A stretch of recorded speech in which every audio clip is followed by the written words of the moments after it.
Hello teachers, learners, and parents. Sir Jeff po, at your service. Alam nyo ba na meron tayong website na tinatawag na DepEd Commons? Ang DepEd Commons ay binuo upang gawing accessible ang pagtuturo at pag-aaral dito sa ating bansa gamit lamang ang inyong mga smart devices gaya ng cellphones, tablets, at computers. Dito ay maaari nating ma-access ang iba't ibang learning materials mula sa Department of Education. Meron itong mga interactive materials, electronic self-learning modules, at instructional video lessons mula sa DepEd TV na tiyak na makatutulong sa pag-aaral ng mga mag-aaral galing ka man sa public o private school. Walang problema dahil welcome ang lahat dito. Para ito sa mga guro, magulang at mga mag-aaral mula sa kinder hanggang grade 12, alternative learning system o ALS, at pati na rin ang special education. At huwag kang mag-alala dahil kahit walang load ay maaari mong ma-access ang mga learning materials. Tama! Libre ito. Ang kailangan mo lamang gawin ay i-on ang iyong data at buksan lamang ang iyong browser at i-type ang commons.deped.gov.ph. Alam na ba ng iyong mga kasamahang guro o mag-aral ang tungkol sa DepEd Commons? I-share mo na ang video na ito upang matuto rin sila kung paano gagamitin ang DepEd Commons sa mabilis at napakadaling paraan. Muli, ito po si Sir Jeff at kita-kits po tayo sa DepEd Commons. Paalam!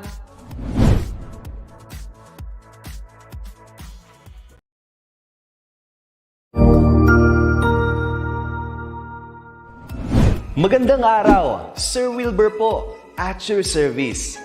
Narito ang ETULay upang gabayan ka sa inyong pag-aaral upang lubos na maunawaan ang iba't ibang paksa o subject. Ang ETULay ay isang free online tutorial class na pinangungunahan ng DepEd Educational Technology Unit sa pamumuno ni Undersecretary Elaine Del B. Pascua.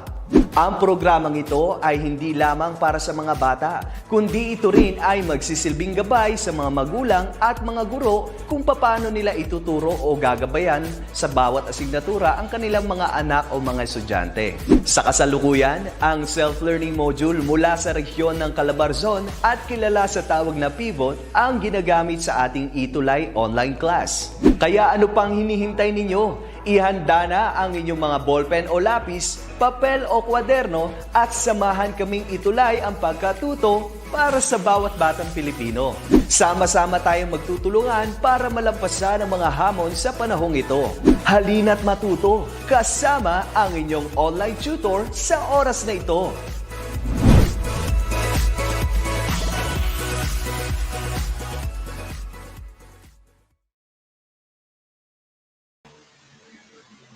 Happy New Year to our Chinese friends and relatives. Welcome to ETULay online tutorial. Come and join me, learn your modules, so get your paper and pen and learn week 6 of senior high school entrepreneurship.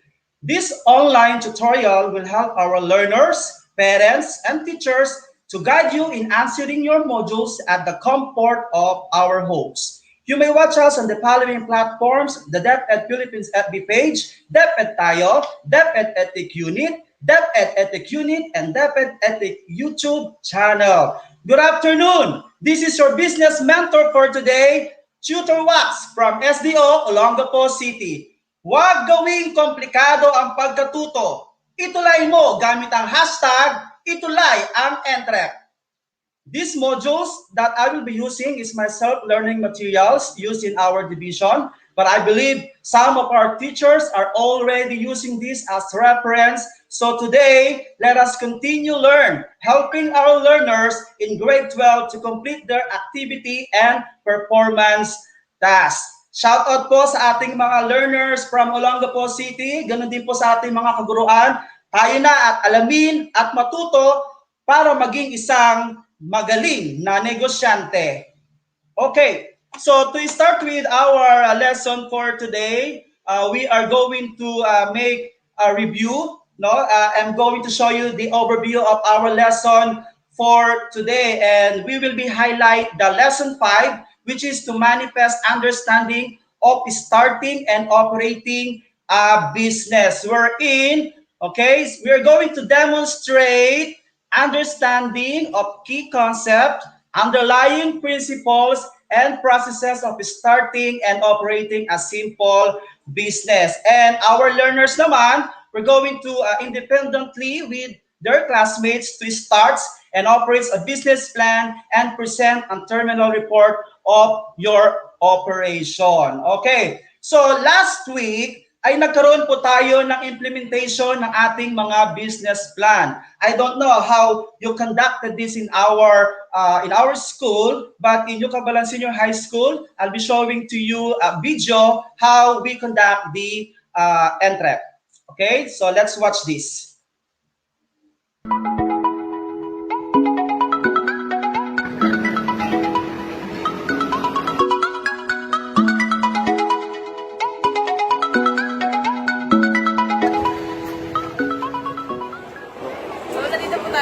Central para tignan po yung mga nag-entrep ng grade 12. Dito po sila ngayon, as you can see here. Yung mga schools. Ayan sila. Hi ma'am. Ayan si ma'am. Jump out. So yun, nag-entrep sila. Meron silang program. Ayan. Tapos nandito po banda yung mga grade 12 natin. Mga students. Hindi, kasama niyo yung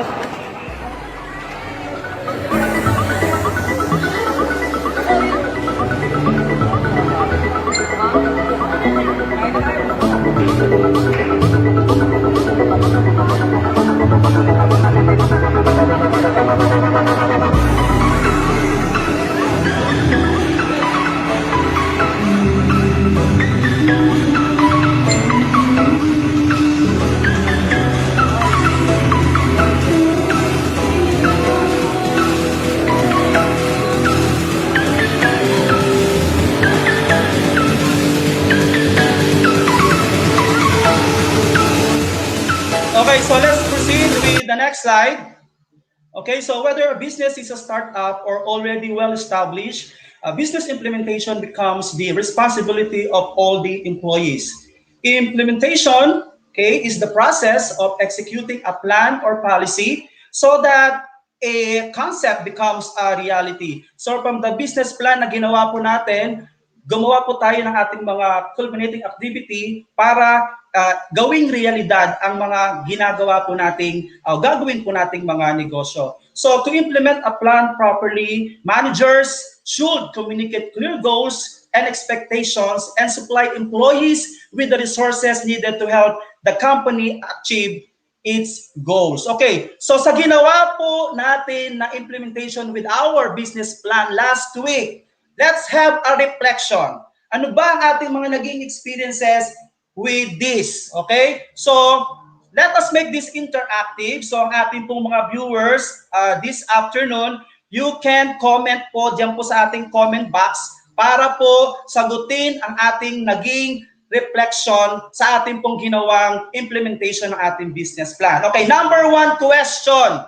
Okay? How did you implement your business plan? Okay? So may sasagot po ba sa ating pong mga viewers? Okay? So basahin po natin kung meron po tayong mga viewers na nanonood sa ngayon para po matutunan natin ang mga naging experience natin with our implementation of business plan. Okay, meron po ba? Okay, let's see kung meron. Okay, so well, okay. So let's proceed. No? Basically, when we implement our business plan, especially this time of pandemics, we don't know kung magagawa ba natin. Okay, hello to Ma'am Hilda Padistero and Felix. Okay, so again, there's a question na gusto po nating sagutin para malaman natin ating mga student kung ano po ang kanilang naging experience in the implementation of their business plan. Okay, yung question po natin, uulitin ko. How did you implement your business plan? Okay, meron po bang sasagot? Okay, hello viewers. Okay, and then next question. What is your experience in the implementation of your business plan? Okay, meron po ba tayong sagot dito? Okay, good afternoon, Felix. So, meron po siyang sinabi dito, upon implementation and execution of our business plan, I set clear priorities simply because I might fail in carrying out my strategy if I set too many, sana ba yun? Too many, wait, okay, let's see. I might fall in carrying out my plan strategy if I set too many priorities. Yeah, having priorities are good, but I should establish only one priority at a time along with supporting initiatives because I feel like having too many priorities. Okay, it's like trying to keep too many balls in the air, then it's a problem. Oh, okay. If only one gets focused on chances are good, that eventually all the balls fail to the ground. That's why I said clear but systematic priorities. So that's good now. In implementation of your business plan as an entrepreneur, you have to set your goal, no? And you have to make this systematic. That's good. Kasi sa business, nag-organize po tayo. So we have to be systematic. And according to Felix, I collect and analyze data and inputs that is subjected to my final step, which is to evaluate the strategy as a beginner, evaluate what's working and continue this process and enhance them to boost performance.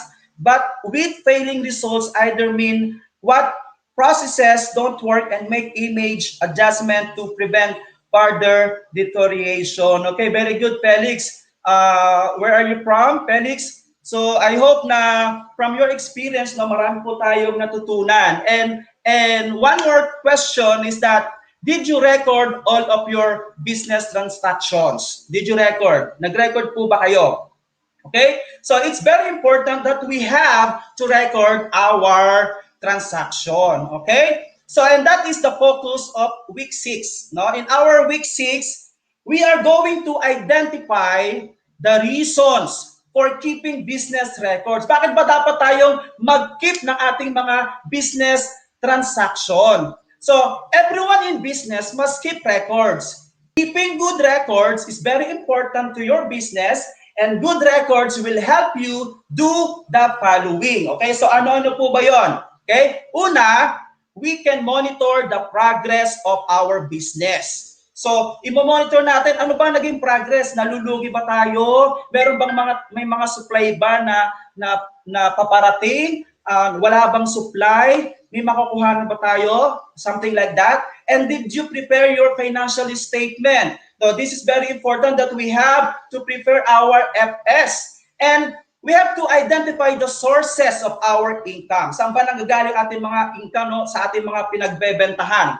We have to keep track of your deductible expenses, of course. And then we have to keep track of your basis in property and prepare your tax return, okay? And then support items reported on your tax return. So yan po ay mga importanteng mga bagay na dapat po nating maalaman in keeping our business records, okay? So again, in monitoring the progress of our business, we need to record, to monitor the progress of our business, because records can show whether your business is improving, which items are selling, or what changes you need to make. So good records can increase the likelihood of the business success. Okay? So kinakailangan po talaga yan na tayo po ay laging nagre-record. Okay? So what else? Preparing a financial statement, no? In preparing our financial statement, which includes, no, the profit and loss statements, the balance sheets, the income statement. Okay, yan po yung ating mga ipe-prepare for this semester. So sa ating pong mga module, no, meron po tayong mga sample na ginawa doon sa mga following pages dito po sa ating lesson 5.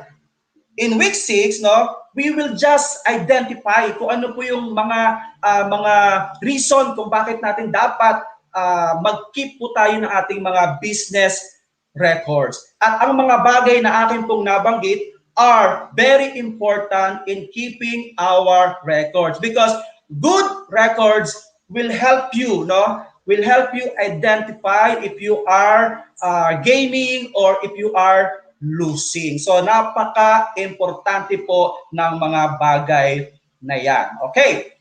So next week, okay, following our modules, no, we are going to perform key bookkeeping tasks. So this week na ito, na-identify na natin yung mga reason kung bakit dapat tayong mag-keep ng ating mga business records. Now, mula sa Lunes hanggang sa Friday, mababago po ang ating time slot. So, I'll be teaching online tutorial on Friday 11:30 to 12, no? Ang ating pong magiging assignment na hopefully na naka-ready po kayo is that in our assignment, so number 1, what is bookkeeping? Then number 2, differentiate bookkeeping from accounting, and then make a sample of your business record keeping. You take a picture of your business, of your financial statement, and then post it in Edtech Unit FB page and tag us using hashtag ETULay ang Entrep. Okay? So yan po ating mga magiging assignment. So for this week, in-identify lang po muna natin ang ating pong mga records, no? Ang ating pong mga business transaction. And next week, isusulat na po natin niya sa ating mga financial statement. Okay? So, ihanda po ninyo ang lahat po ng kinakailangan po nating mga item na ilalagay sa ating mga financial statement. Okay? So, I'm expecting that all of our viewers this afternoon will do the assignment para sa susunod na linggo, sa Friday, ay meron po tayong ipopost na ating mga business transaction kung kumita po ba kayo o hindi. Okay? So ngayong pandemic, kahit pandemic, tuloy pa rin ang Entrep. So magandang tanghali po sa inyong lahat. Maraming pong salamat. Muli, ito po si Tutor Wax na nagbibigay sa inyo ng opportunity para tayo maging isang negosyante. So, keeping hayusin yan. Happy New Year to all of you. Maraming pong salamat from SDO, Olongapo City.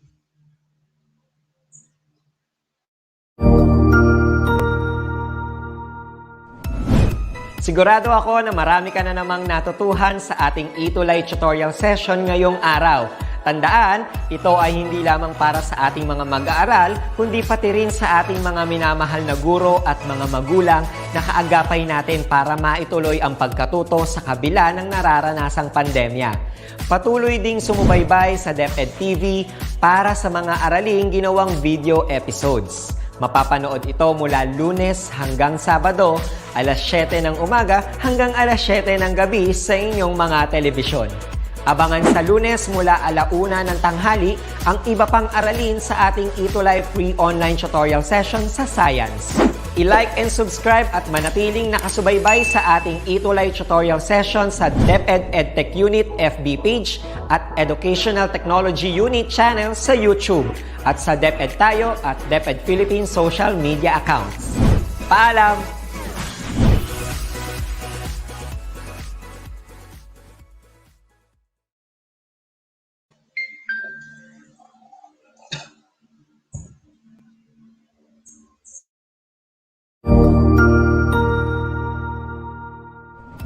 Magandang araw, Sir Wilbur po, at your service. Narito ang ETULay upang gabayan ka sa inyong pag-aaral upang lubos na maunawaan ang iba't ibang paksa o subject. Ang ETULay ay isang free online tutorial class na pinangungunahan ng ICTS Educational Technology Unit sa pamumuno ni Undersecretary Elaine Del B. Pascua. Ang programang ito ay hindi lamang para sa mga bata, kundi ito rin ay magsisilbing gabay sa mga magulang at mga guro kung paano nila ituturo o gagabayan sa bawat asignatura ang kanilang mga anak o mga estudyante. Sa kasalukuyan, ang self-learning module mula sa rehiyon ng CALABARZON at kilala sa tawag na pivot ang ginagamit sa ating ETULay online class. Kaya ano pang hinihintay ninyo? Ihanda na ang inyong mga ballpen o lapis, papel o kwaderno at samahan kaming itulay ang pagkatuto para sa bawat batang Pilipino. Sama-sama tayong magtutulungan para malampasan ang mga hamon sa panahong ito. Halina't matuto, kasama ang inyong online tutor sa oras na ito.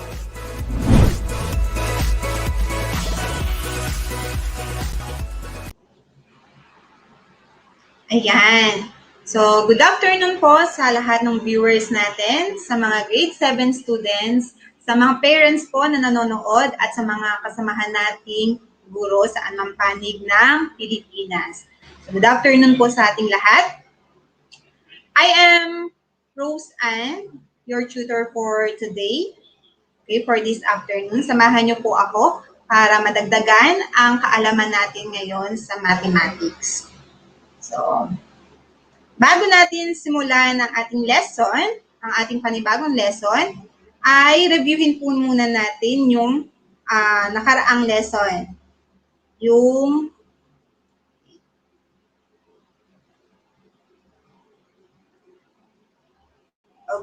Reviewin po natin yung lesson natin last week, the laws of exponents. Okay, so first, the product law of exponent. So for example,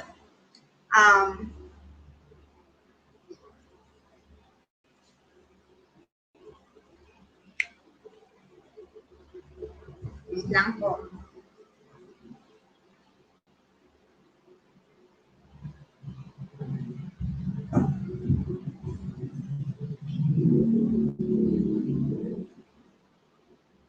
Okay, for example, for the product law of exponent, we have the m raised to 4 times m squared. So, paano po yan ginagawa? Sige na po. Anyone from our viewers? Paano nga po ulit yung product law of exponent? Anyone? Okay, for the product law of exponent, we just simply add the exponent. So, we have m raised to 4 plus 2. Pero dapat yung base natin ay parehas. Okay, yung base natin. So therefore, we have m raised to 6. So that is for the product law of exponent. Okay, next. For the quotient law of exponent. So kung sa product law, tayo ay nag-add ng exponent, sa quotient law naman, tayo ay mag-subtract. Okay, so we have m raised to 4 minus 2. Okay? Pero again, ang base natin dapat ay parehas. So therefore, we have m squared. Okay? Next, power of a power rule. So for the power of power rule, given quantity a squared, we just have to what? Anong gagawin natin for the power of a power rule? We just simply multiply the exponent. So, a squared times 2. So, that would be a raised to 4. Okay? Next, how about given the quantity a squared over b cubed squared? So, paano naman yan? So, we have what? A squared times 2 over b cubed times 2. So, therefore, we have what? A raised to 4 over b raised to 3 times 2, that would be 6. So, that is for the power of power rule. Okay, next. Power of a product. So, given 2ab raised to 3, so we just simply distribute the exponents. So, we have 2 cubed, then a cubed, b cubed. And then, we just have to perform this. Okay, so what is 2 cubed? That would be, means 2 times 2 times 2. So that would be 8. And then a cubed, b cubed. Okay, nakasunod ba? Okay, how about for the power of a quotient? So, we have 2/3 raised to cube. So, that would be 2 cube over 3 cube. And 2 cube is, again, 8. That is 2 times 2 times 2. Over 3 cube is 3 times 3 times 3. 3 times 3 is 9 times 3. That would be 27. So that is the power of a quotient. So yung laws of exponents ay magagamit natin yan for today's lesson. Okay, so ano nga ba yung lesson natin for today? Our lesson for today is all about special products. Okay? So our objectives, use algebraic methods to find the following: square of a binomial, square of trinomial, sum and difference of two binomials, and cube of a binomials. Okay, kasi pagka nagmumultiply tayo ng binomial or trinomials, minsan nagkakaroon yon ng pattern, and that is what we call special products. Okay? So, let's start with square of a binomial. For example, we have a plus b squared, quantity a plus b squared. So how to square a binomial? So binomial means we have two terms. Okay, we have the a and b. Okay, so what are the steps in squaring of a binomials? Okay, first step, square the first term. O, alin ba dito yung first term natin?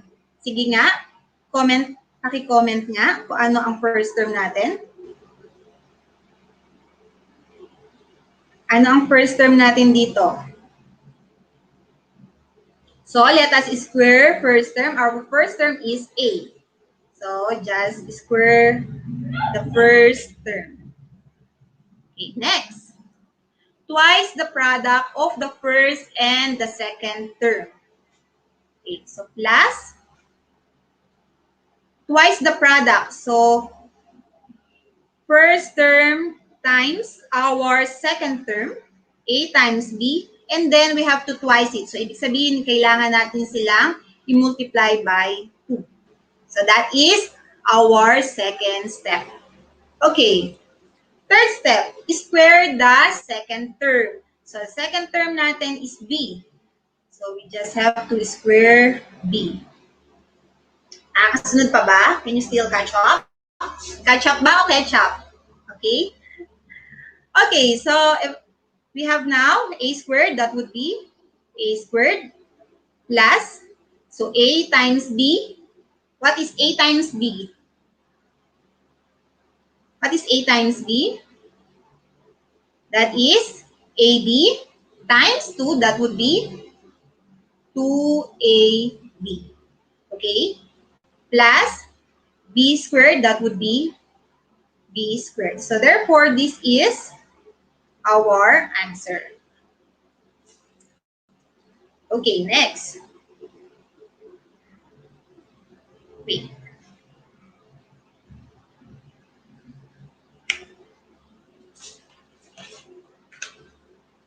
Okay, how about if we have quantity A minus B squared?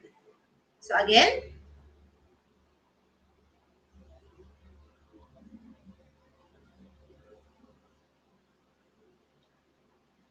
first we have to square the first term. So that is A squared. Then, twice the product of the first and second term. So we have plus 2 times A times the second term is negative B. Plus, the third step, square the second term, that is negative B squared. Okay. So A squared, that would be A squared. Then, A times negative B is negative AB times 2, that would be negative 2AB. And then, negative B squared. What is negative B squared? That would be positive B squared. So this one is our answer. So that's how we square a binomial. Okay, so for example, we have 2x plus 3 squared. So let us square this binomial. Okay, so first we have to square the first term. So first term is 2x square plus twice the product of first and second term. So 2 times 2x times our second term, 3. Okay, so plus square the last term. That is 3 squared.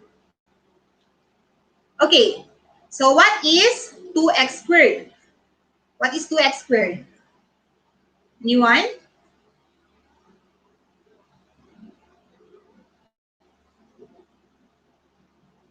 Okay, so what is 2x squared? That would be 4x squared.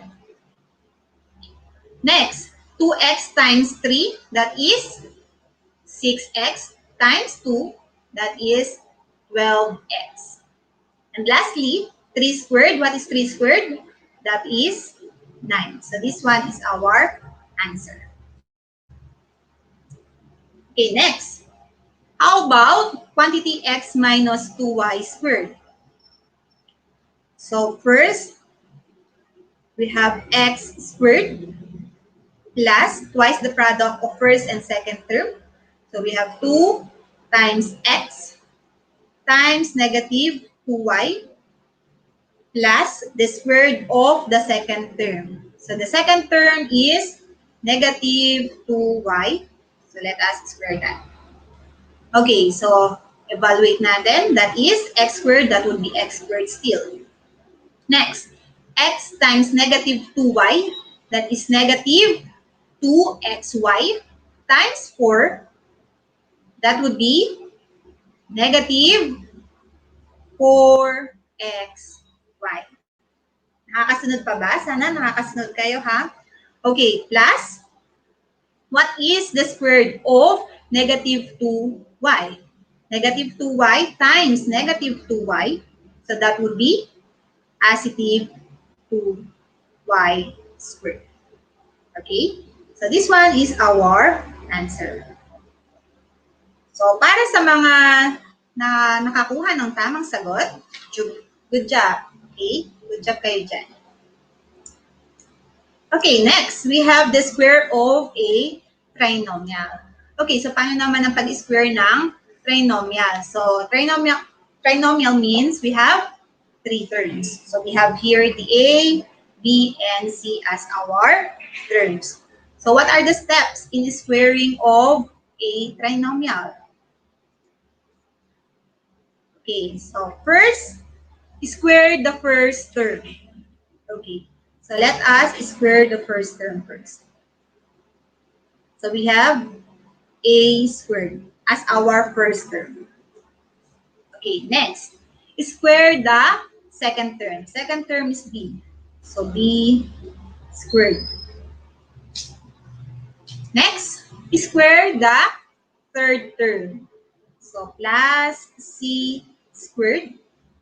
Next, twice the product of first and second term. So plus twice the product of the first. So first term natin is A times the second term B. Okay? Next, twice the product of first and the third term. Okay, so plus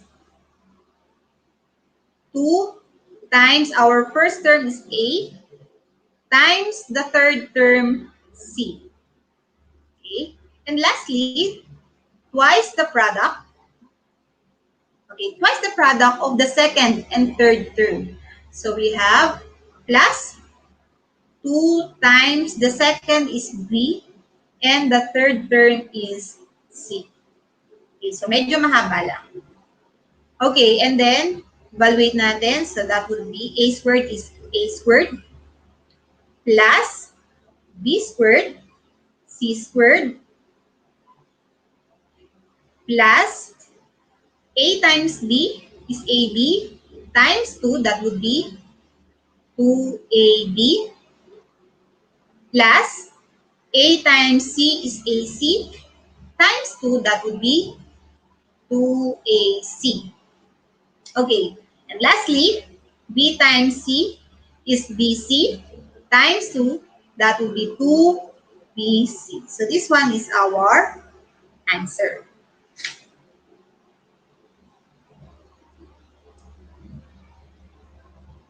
Okay, so example, we have 2x plus y minus 3z squared. So let us square this trinomial. Okay, so again, first is we have to square the first term. So we have 2x squared plus square the second term, that is y squared, plus square the third term. So we have 3z squared. Okay, plus twice the product of the first term, which is 2x, and the second term, which is y. Okay, next. Plus twice the product of the first term, which is 2x, and the third term, which is negative 3z. Okay, plus, lastly, twice the product of the second term and the third term, negative 3z. Okay, so let us evaluate this. So what is 2x squared? What is 2x squared? That is 4x squared plus, what is y squared? That is y squared still. Okay, how about this? Negative 3z squared. Negative 3z squared, that would be negative and negative, that would be positive 9z squared. Okay, next. 2x times y. 2x times y, that is 2xy times 2, that would be 4xy. Okay, next. 2x times negative 3z. 2x times negative 3z, that would be negative 6xz. Diba? Ito. Negative 6xz. Okay. Times 2. So that would be negative 12xz. Lastly, we have y times negative 3z. So this one is negative 3yz times 2. That is negative 6yz. So this one is our answer. Okay, next. We have sum and difference of two binomials.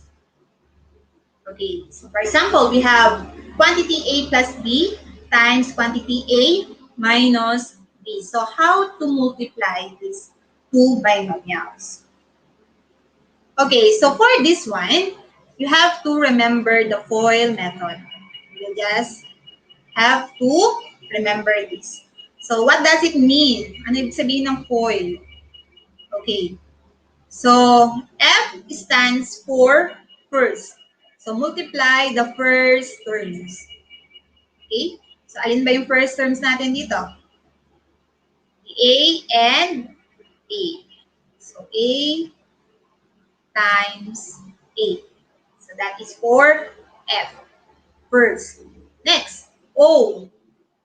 So what does O means? O naman, ang ibig sabihin niya yung outer. Yung terms na nasa labas. So, A and negative B. So, plus A times negative B. Okay, next, I. This one is for O. Okay, I. I means the inner terms, yung dalawang nasa loob na terms. Ito. Yan ang ating I. Okay, so plus B times A. And then L means the last terms. So yung parehas na ulo. Okay? So this one stands for L. So that would be B times negative B. Okay, now let's have this. So what is A times A? That would be, yes, A squared. A times negative B. That would be negative AB. B times A, that is positive AB. And B times negative B, that would be negative B squared. And then combine like this. So kung meron kayong pwedeng i-add or subtract, do it. Okay, so since we have here negative AB and AB, negative AB plus AB is 0. Okay, so we have now A squared. No need to write yung 0. Hindi na natin kailangan pa isulat tong plus 0. Okay, so we have A squared minus B squared. Okay, so this one is our answer.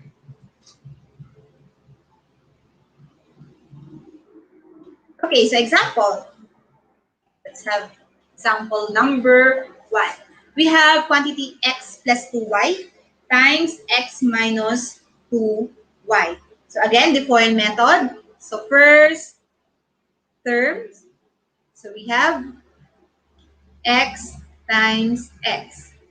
Next, the outer terms. So x and negative 2y.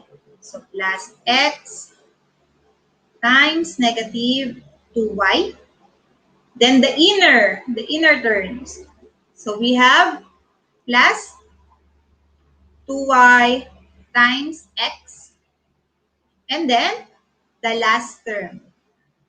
Okay. So plus 2y times negative 2y. Okay. So x times x, that would be x squared. X times negative 2y, that is negative 2xy, plus 2y times x. So 2y times x, that is positive 2xy. Okay. And lastly, 2y times negative 2y, that would be negative 4y squared. Okay. So negative 2xy plus negative 2xy, so that would be 0. So therefore, our answer here is x squared minus 4y squared. Okay? Okay, shout out muna tayo sa mga nanonood sa atin. Hello po. Sir Walter Peter, matinik daw. Okay. Lenny Lardo, hello po sa inyo. Okay, next. Okay, number 2. Let's have number 2. So we have quantity 2a squared minus 3b times quantity 2a squared plus 3b. Pa-shout out daw muna kay RJ Reyuyan from Tambalan, Cebu City. Hello po. Okay, so going back, so how to find the sum and difference of two binomials. So again, the first term, so we have 2a squared times 2a squared. So that is our first terms. Plus, next, the outer terms. So 2a squared, and 3b, okay, plus the inner terms. So we have negative 3b times 2a squared. And lastly, the last terms. So we have negative 3b times 3b. Okay? Nakakasunod pa ba kayo? Okay, now let's evaluate this. Okay, so 2a squared times 2a squared, that would be what? 4a raised to 4. Next, 2a squared times 3b, that is 6a squared b. Okay? Negative 3b times 2a squared, so that would be negative 6a squared b. And lastly, negative 3b times 3b, that would be negative 9b squared. Okay, so 6a squared b minus 6a squared b, so that would be 0. Okay, so our final answer here is 4a raised to 4 minus 9b squared. Kuha nyo rin ba? Okay, next. Next example. So we have quantity x plus 3a minus 2 times x minus 3a minus 2. Okay, so ito medyo mahaba-haba. Okay, so pero iisa-isahin natin. Sige, isa-isahin natin, gamitin natin ulit yung FOIL method natin. Okay, so let's have the first term. Ang first term natin ay yung x. So we have x times x. Next, the outer. So x and this one, 3a minus 2. So we have plus x times, so since meron tayong negative dito, distribute muna natin yung negative sign. Okay? So negative times 3a, that would be negative 3a. Then negative times negative 2, that would be positive 2. Okay, next, the inner terms. So plus, ang inner natin, so 3a minus 2 times x. And then the last terms.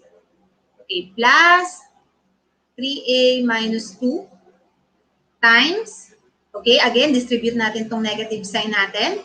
So that would be negative 3a, negative and negative, that would be positive 2. Okay, next, x times x, that would be x squared. Next, distribute natin tong x. Kaya negative 3a plus 2. Okay? This one. So, x times negative 3a, that would be negative 3ax. And then x times 2, that would be positive 2x. Okay, next. Plus, so again, distribute natin tong si x dito kay 3a. That would be 3ax. And then x times negative 2, that would be negative 2x. Okay, plus. So, mapapansin natin, 3a minus 2 times negative 3a minus 2. So, binomials din sila, parehas na binomials. Pwede rin natin gamitin ang FOIL method dito. Okay, so we have 3a times negative 3a plus the outer terms. So we have 3a times 2. Okay, next is the inner plus negative 2 times negative 3a plus the last term, negative 2 times 2. Okay. Okay, so we have now x squared. Okay, itong negative 3ax plus 2x, okay, pwede na natin i-cancel out this. Okay, masisiro din lang siya. So, kapag kinambay natin sila, mag-0 lang. Okay, next. Perform natin to. Okay? So, we have 3a times negative 3a. That would be negative 9a squared. Next, 3a times 2. That would be positive 6a. Next, negative 2 times negative 3a. That is negative and negative. That would be positive 6a. And lastly, negative 2 times 2. That would be negative 4. And then, combine lang natin. Combine like terms. So, we have x squared minus 9a squared. 6a plus 6a. That would be 12a minus 4. So, this one is our final answer. So, sana nakuha nyo yung okay. So, sa mga nakakuha, very good. Okay. Next, we have the cube of a binomial. Okay, so paano naman ang cube of binomial? Okay, given a plus b cube, so how to cube this? First, cube the first term. So, cube natin yung first term. That would be, dito na yan, a cube. Next, square the first term plus square the first term times the second term times 3. Okay, so square down natin ang first term. Ang first term natin ay a. So, square natin siya. Times the second term. Ang second term natin ay b. So, times b. And then, times 3 daw. Okay, so times 3. Okay. Nasundan nyo yun? Nasundan nyo ba yung second step? So, again, square the first term. That is a squared times the second term, which is b, times 3. Okay? Next, plus square the second term. So, the second term is b. So, square natin siya. Times the first term, which is a. Okay? Times 3. Okay? Nasundan nyo ba? Yung sa second step, ang in-square natin yung first term. And then, sa third step naman, ang in-square natin ay yung second term. Okay? And lastly, cube the second term. So, cube natin ang second term, which is b. Okay, now, we have a cube, that is a cube, plus, so a squared times b, that is a squared b, times 3, that is 3a squared b. Plus, so a times b squared, that is ab squared, times 3, that is 3ab squared. And lastly, b cubed, that is b cubed. This one is our answer. Okay, next, how about a minus b cubed? So, follow ulit natin yung step. So, cube the first term. So, cube natin ang a. And then, last, square the first term, which is a squared. And then, times the second term, which is negative b, times 3. Then, third step, square the second term, negative b squared, times the first term, times 3. Okay? Plus, cube the second term. Let us cube negative b. Okay. So, we have a cube, that is a cube. Then, a squared times negative b is negative negative a squared b times 3, that is negative 3a A squared B. Next, A times negative B squared, that is negative AB squared, times 3, that is negative 3AB squared. And lastly, negative B cubed. What is negative B cubed? So negative B times negative B, that is positive B, times another negative B, that is negative B cubed. Okay. Example, we have 3A minus 2 cubed. Okay, so first again, let us cube the first term. So we have 3A cubed.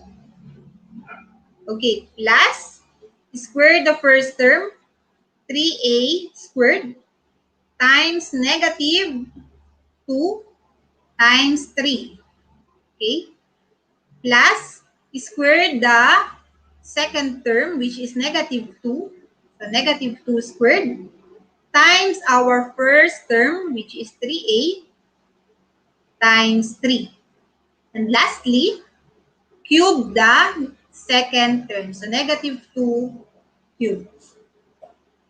Okay, so let's have this. What is 3A cubed? Sige nga, what is negative, what is 3A cubed? Pa-comment nga. So, ibig sabihin ng 3A cubed, that is, unahin natin si 3. 3 times 3 times 3. So that would be 27. And then A times A times A, that is A cubed. Okay? Next, what is 3A squared? What is 3A squared? That is 9A squared times negative 2. Okay, so times negative 2, that would be negative 18A squared.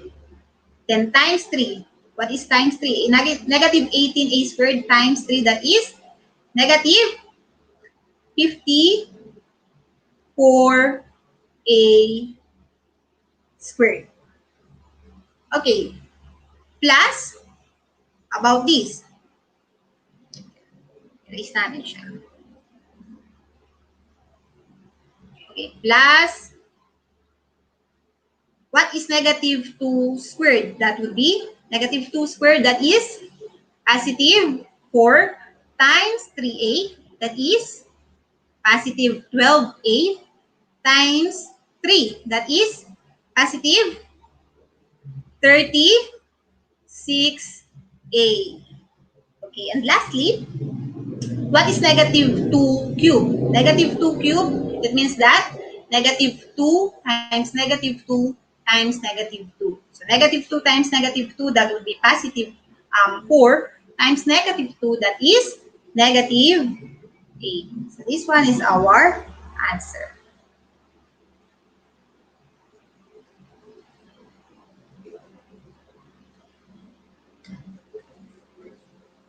Okay, next. Okay, so good job para sa mga nakakakuha ng tamang sagot. Okay, sana lahat kayo nakakakuha. Okay, nakukuha niyo yung tamang sagot. Okay, so let us try to answer your learning task. Kumuha ako ng ilang sasagutan din. So let us try the first one. So A plus 5 squared. Okay, so paano yan? Squaring of a binomial. So again, how to square the binomial? Nakat na ako?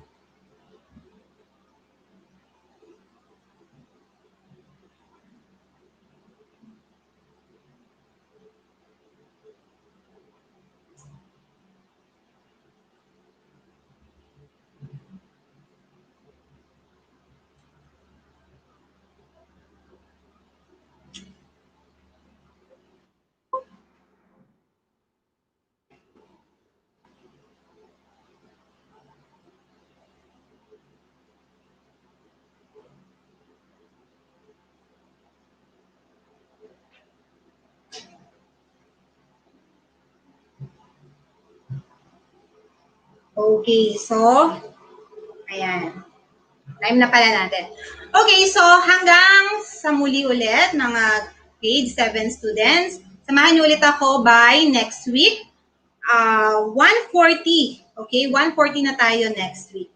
Okay, bye-bye.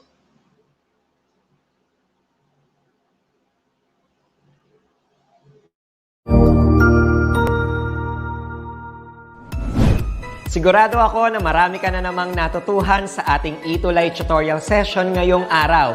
Tandaan, ito ay hindi lamang para sa ating mga mag-aaral, kundi pati rin sa ating mga minamahal na guro at mga magulang na kaagapay natin para maituloy ang pagkatuto sa kabila ng nararanasang pandemya.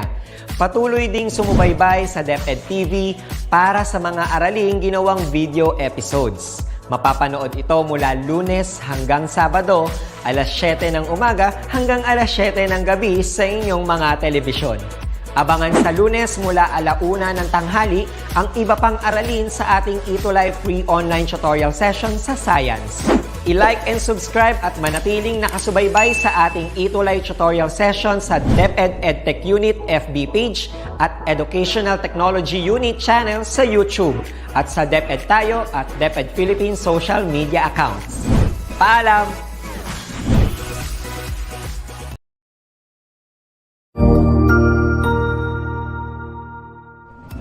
Magandang araw, Sir Wilbur po, at your service.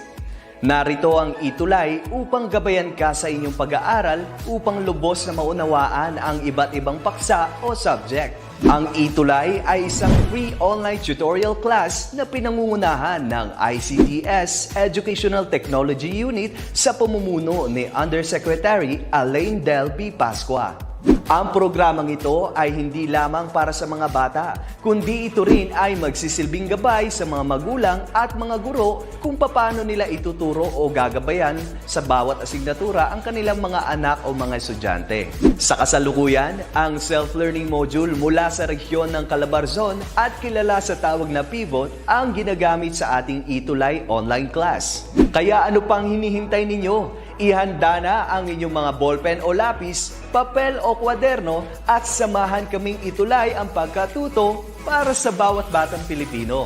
Sama-sama tayong magtutulungan para malampasan ang mga hamon sa panahong ito. Halina't matuto kasama ang inyong online tutor sa oras na ito.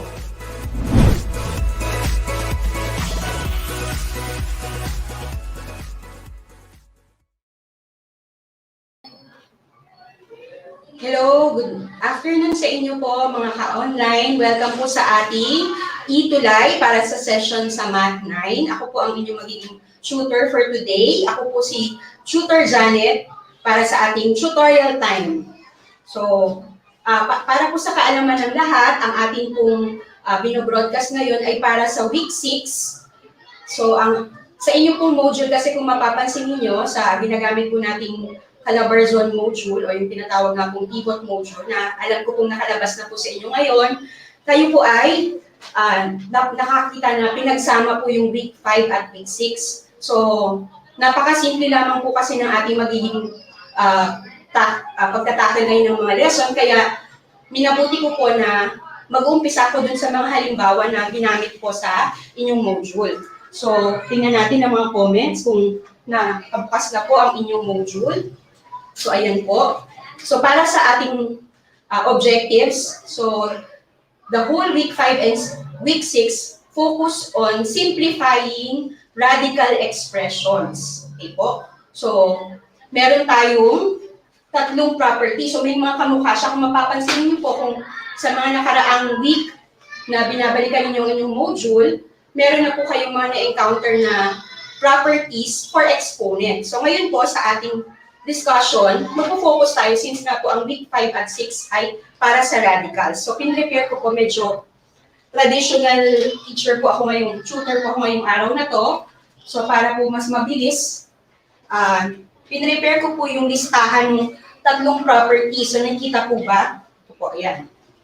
So, yung tatlong properties po ng radical expression. So, tatlo lang po siya na paulit-ulit nating magagamit sa ating discussion. So, basahin natin yung una. So, we read this mathematically as the nth root of the product A, B can be equated to the nth root of A times the nth root of B. So, may kamukha po siya, di ba? Para siyang sa ating ginagamit sa exponents, tatawagin natin siyang product rule for exponent. Pero ito po sa ating dinidiscuss ngayon, these are properties for radicals. So, we will be calling this the product property. So, meron din po tayong napapansin na pwede po yung magkabaliktad. Sa ibang mga halimbawa po, na tatalakayin ko mamaya, pwede po, symmetric po kasi ang mga properties natin sa radicals. So, same with number 2. So, magbibigay po ako ng acronym. Kung ito po ay P, product, ito naman po ay tatawagin kong NP or NR. So, P, NR. So, ang ibig sabihin po ng NR, siya po ay nested radical. So, kung mapapansin niyo, meron tayong dalawang radical dun sa kaliwang side ng equation at ang ginawa lang po ay pinagsama. So, how do we express that verbally? So, pwede po natin sabihin na the nth root, so ito po yun, yung nasa labas ang una nating binabasa, the nth root of the nth root of P, where P is our radicand, can be equated now to, so pwede na siyang pagsamahin. So, magiging isa na lang po yung index natin. So, this can be read now as the n times mth root of P. Okay? So, ganun po ang pagbasa natin dyan. So, ang ibig pong sabihin lamang nito, actually, hindi po nakabanggit sa module, pwede yung magkabaliktad. So, remember, this is multiplication. So, pwedeng ang m ang nasa labas, ang n ang nasa loob. So, ganun pa rin po ang magiging ibig sabihin. So, it's still the product of n, m as your index, at ang nasa loob ng radical sign ay ang ating radicand na P. So, tawag po natin dyan NR, so product. So, we have a nested radical na pwede natin i-relate sa lesson po ninyong nakaraan. So, mga magulang na natatandaan niyo po ba na nung previous weeks po, kayo po ay nag-discuss ng exponents, integral exponents, di ba po? So, para po siyang power of a power. Kasi, kaya lang dito nga, index na po ang ginagamit natin. Okay? So, tingnan nga natin ang mga comments. Okay? May nanonood po ba mula sa CALABARZON? Okay?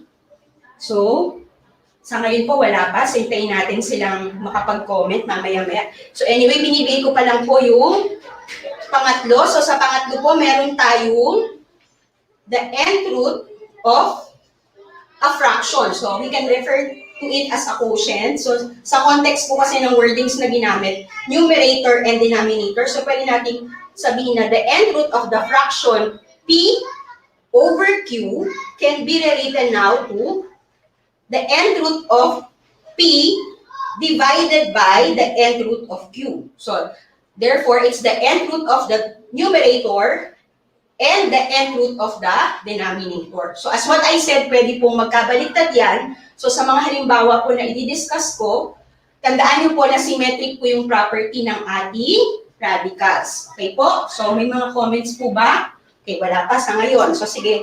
So, habang siguro nag-discuss na tayo ng mga examples, dyan tayo makaka-expect ng mga comments. Okay po?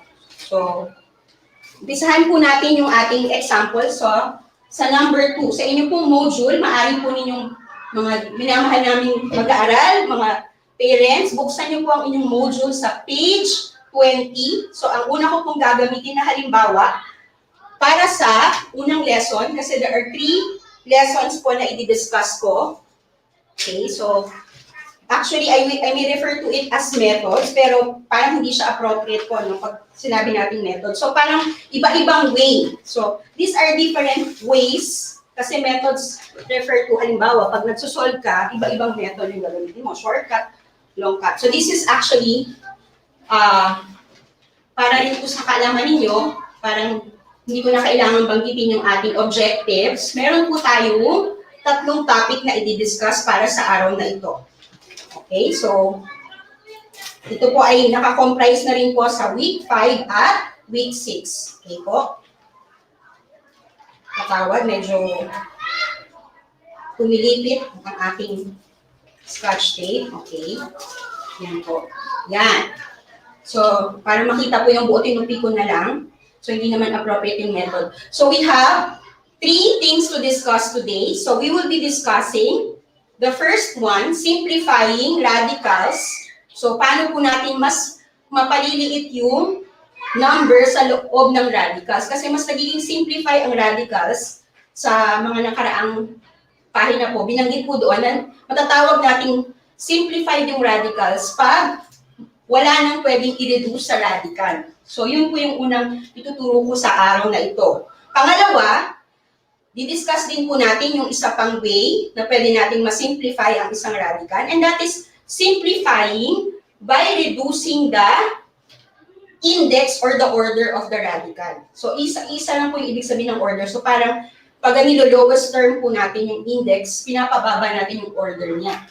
And the last one, number 3, we will be also simplify a radical by rationalizing the denominator. So, kahit po nung tinuturo ko to, remember ko po yan, ito yung isa sa hinuhuli talaga kasi medyo complex siya among the methods. Okay, so mag-umpisa po na, kumbaga sa hierarchy po. Start tayo sa simple, then we will level up dun sa reducing the order of the radical, and last po yung rationalizing. So, sa number 2 po, meron po tayong given. So, ano yung given natin sa number 2? We're asked to simplify.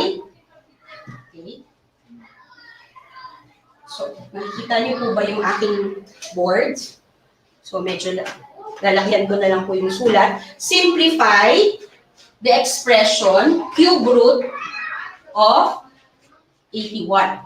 Okay? So, ang ating given po ay cube root of 81. We know that nasa listahan po ang 81 ng perfect square. But 81 is not a perfect cube. Kaya ang ating given pong index, ang tawag po natin sa maliit na number na yan na nasa labas ay index. So, we can have an index that is at least 2. So, pwedeng 2, 3, and so on. So, ang ating given ay 3. So, kailangan natin mag-isip ngayon ng factors ng ating radical so that 1 is a perfect cube.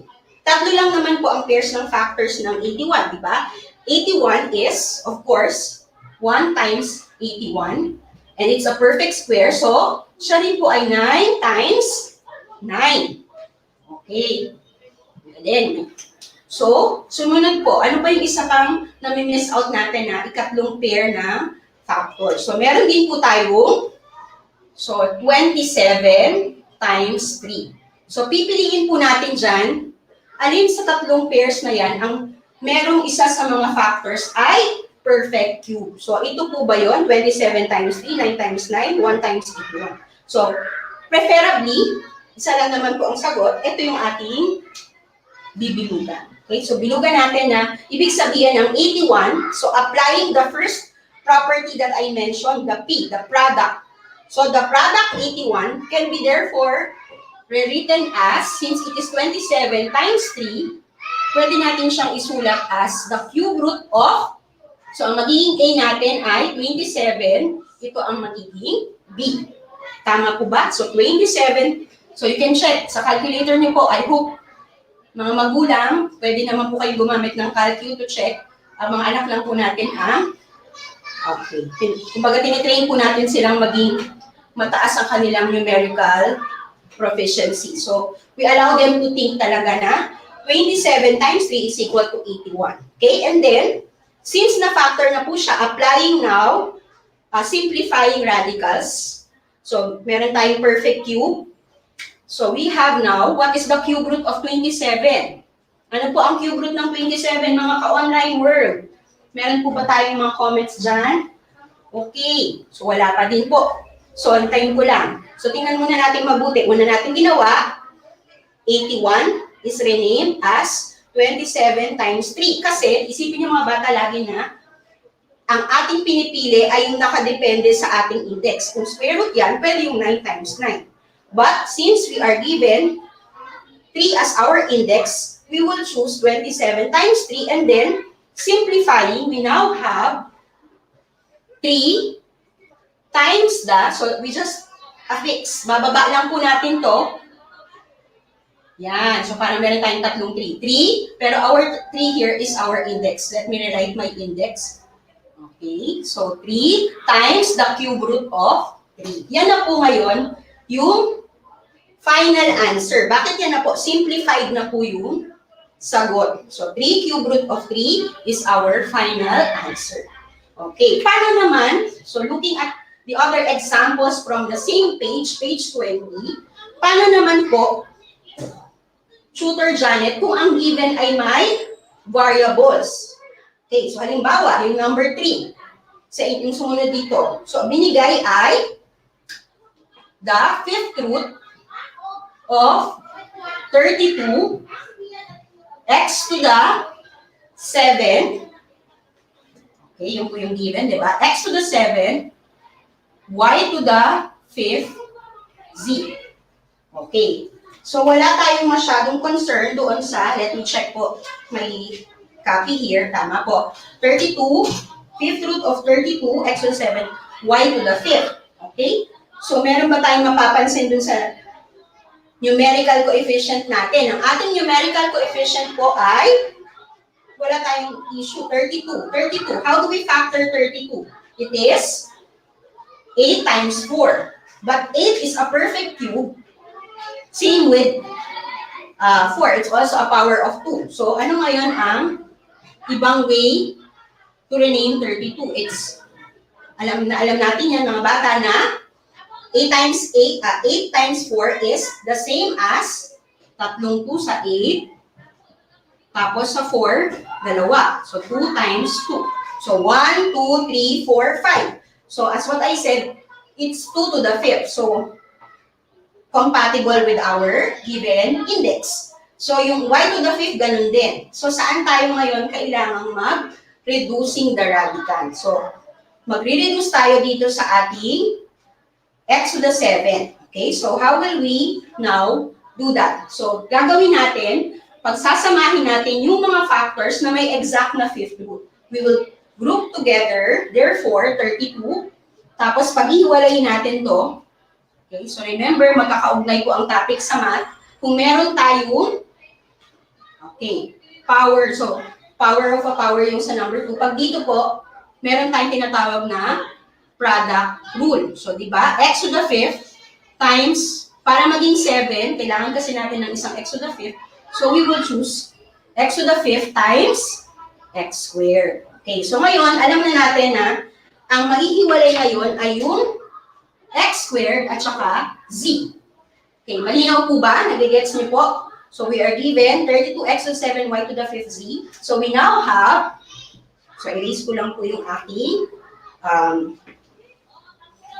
scratch mark dito. Okay, so we now have, therefore, the 5th root, ano po ang pagsasamahin? 32 is 2 to the 5th. Okay, ano pa ang mga perfect 5th root?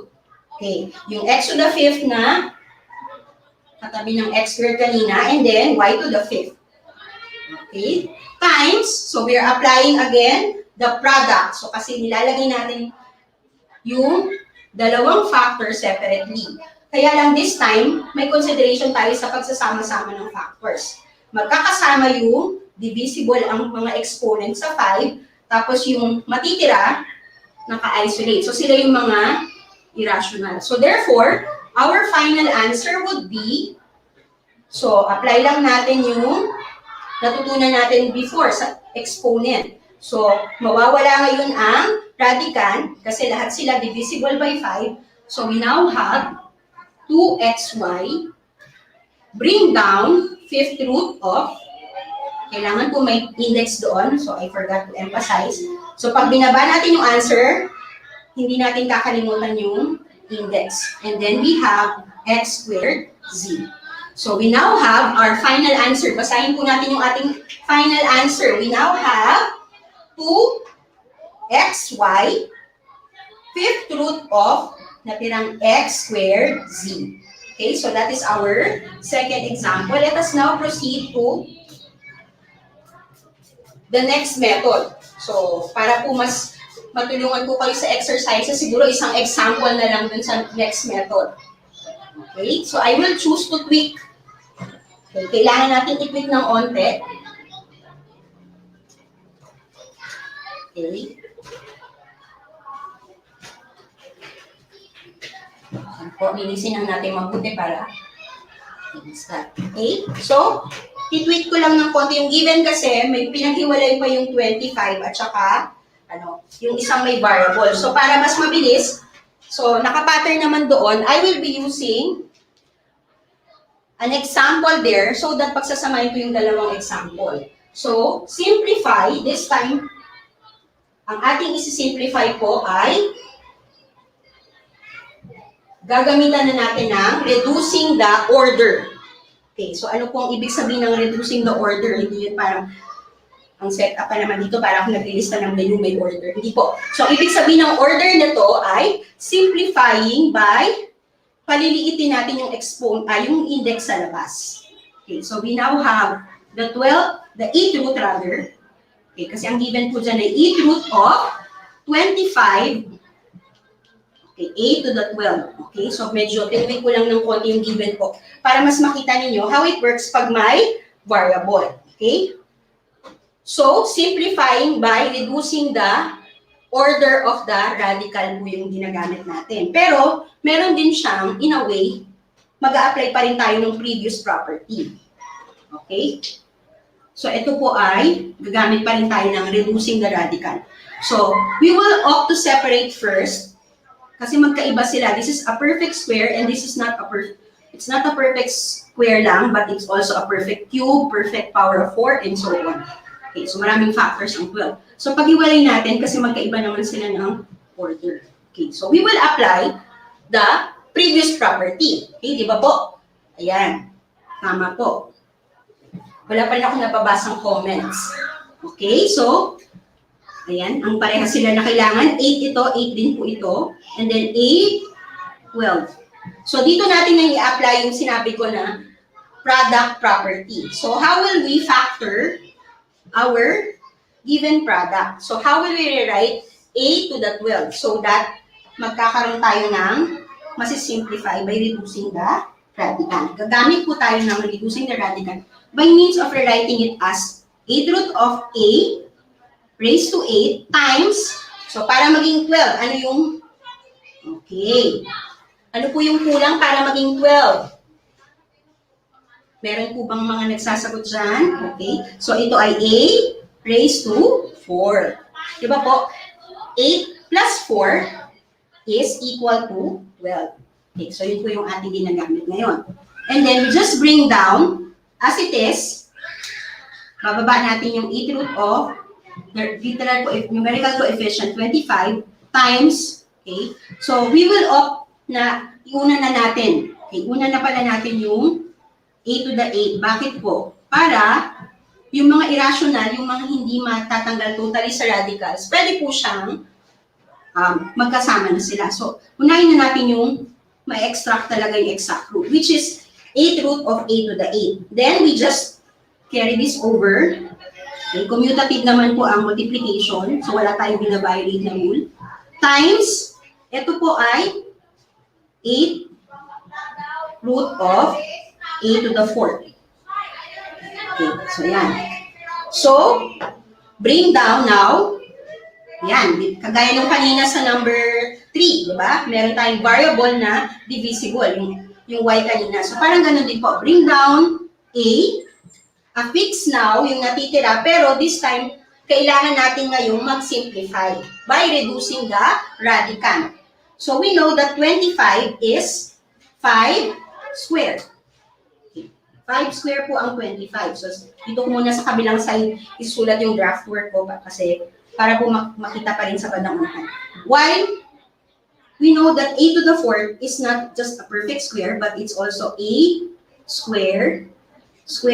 Okay? So, ibig sabihin, pag ating itong pinagsama, 5, kasi 5, ilalabas lang natin yung isang 2, 5a square. So, the product of 5 and a square. Then, raised to, okay, 1, 8. Ganun po yung ating lesson nakaraan, di ba po? Pag meron tayong index na 8, ibig sabihin, ang fractional exponent natin ay 1, 8. Okay? So, we can now lowest term 2/8. Ang lowest term po ng 2/8 ay, ano po ang lowest term ng 2/8 mga bata? Ito po ay, nakikita pa ba? Hindi na pala nakikita sa screen. Ayan. Okay, yung pala, kita pa rin. 5a squared will be now raised to the lowest term of 2/8, which is 1/4. Okay? So, we can cancel this out as now 1/4. So, ano na po ang magiging final answer? So, this is now equal to, dito ko na po siya isusulat. Okay, ang final answer na po natin therefore ay, yan, A. So, of course, retain yung rational part na extract na A. And then, since na-reduce nga po yung 2/8 ng 1/4, so our index is now reduced. So, 4th root of 5a squared. Okay, yan po yung final answer doon. Di ba po? So, let's go to our last method. So, or last way. So, this is normally applying the, kasi nga po, involve the denominator. So, definitely, ang i-apply natin ay yung naka-focus tayo. Yun yung nagdi-direct sa atin. We are focused on rationalizing the denominator. Okay? Pasensya na po, medyo maingay ang komunidad. So, meron po tayong rationalizing the denominator. Okay? So, ang ating given doon, kung hindi po ako nagkakamali, ay sa unang-una doon, cube root of the fraction. So, this is rationalizing na po. So, we will be applying, okay, ang i-apply po natin ay property number 3, or ang aking acronym ay quotient, Q. Kasi ang ating given ay quotient ng cube root of 32 over 54. Okay po? So, naririnig pa ba ako? Para kasing, po, yan, cube root of 32 over 54. So, dun sa ating property kanina, let me go back to my copy. Ito po yun. Diba, ang ating given doon ay, sabi ko, pwedeng magkabaliktad. Okay, pero in this case, primarily, we are using, ito po lang yung ating direktang gagamitin. So, pero bago yun, tingnan muna natin yung 32 at saka 54. Pwede ba natin silang ma-lowest term? I don't think that is how it was presented sa module, pero as a shortcut, pwede din natin sabihin ito ay cube root of lowest term po ng 32 over 54 since they are even numbers is 1. Hindi po yan kayo kapit. So, base po tayo sa ating level sa Usually, it's going to be. If it's 7, Okay po. So, ito po ang ating given, di ba po? Cube root of 32 over 54. So, pwede natin siyang isulat ngayon as the cube root. Okay, yung denominator po, ayan, may nag-comment. Thank you sa nagtatanong. Si Lovely, denominator po ba yan, ma'am? Opo, ito po yung denominator natin, 54. So, we are rationalizing the denominator. Okay, that's the last method. Salamat sa pag-notice, Lovely. So, thank you for the clarification. Yan po yung last method. Rationalizing the denominator is applied here in our example. Cube root of 32 over 54. So, kailangan nating i-lowest term. Ano yung idea doon? Para maging perfect cube na. Mas magiging madali ang ating pagsisimplify kung naka-lowest term. So, which is 16. They are both divisible by 2. 16 over, ano po ang 54 divided by 2. Kasi dinivide natin ang 32 sa 2. So, dapat para balance, ganun din po. Okay. Tama po. Ito po ay 27. Therefore, 16 over 27 na po yung ating kailangang i-rationalize. So, how will we do that? Cube root pa rin, pero sabi ko nga, ang focus natin ngayon ay yung ating pinost ngayon lang. Ito po siya. We're focusing on this. So, ito lang po yung ating focus para sa last method na ito. So, we now have, paghiwalayin natin siya as the cube root of 16. Paghiwalayin yung ating dividend at divisor. Kung quotient kasi yan, we will call it cube root of the dividend over the cube root of the divisor.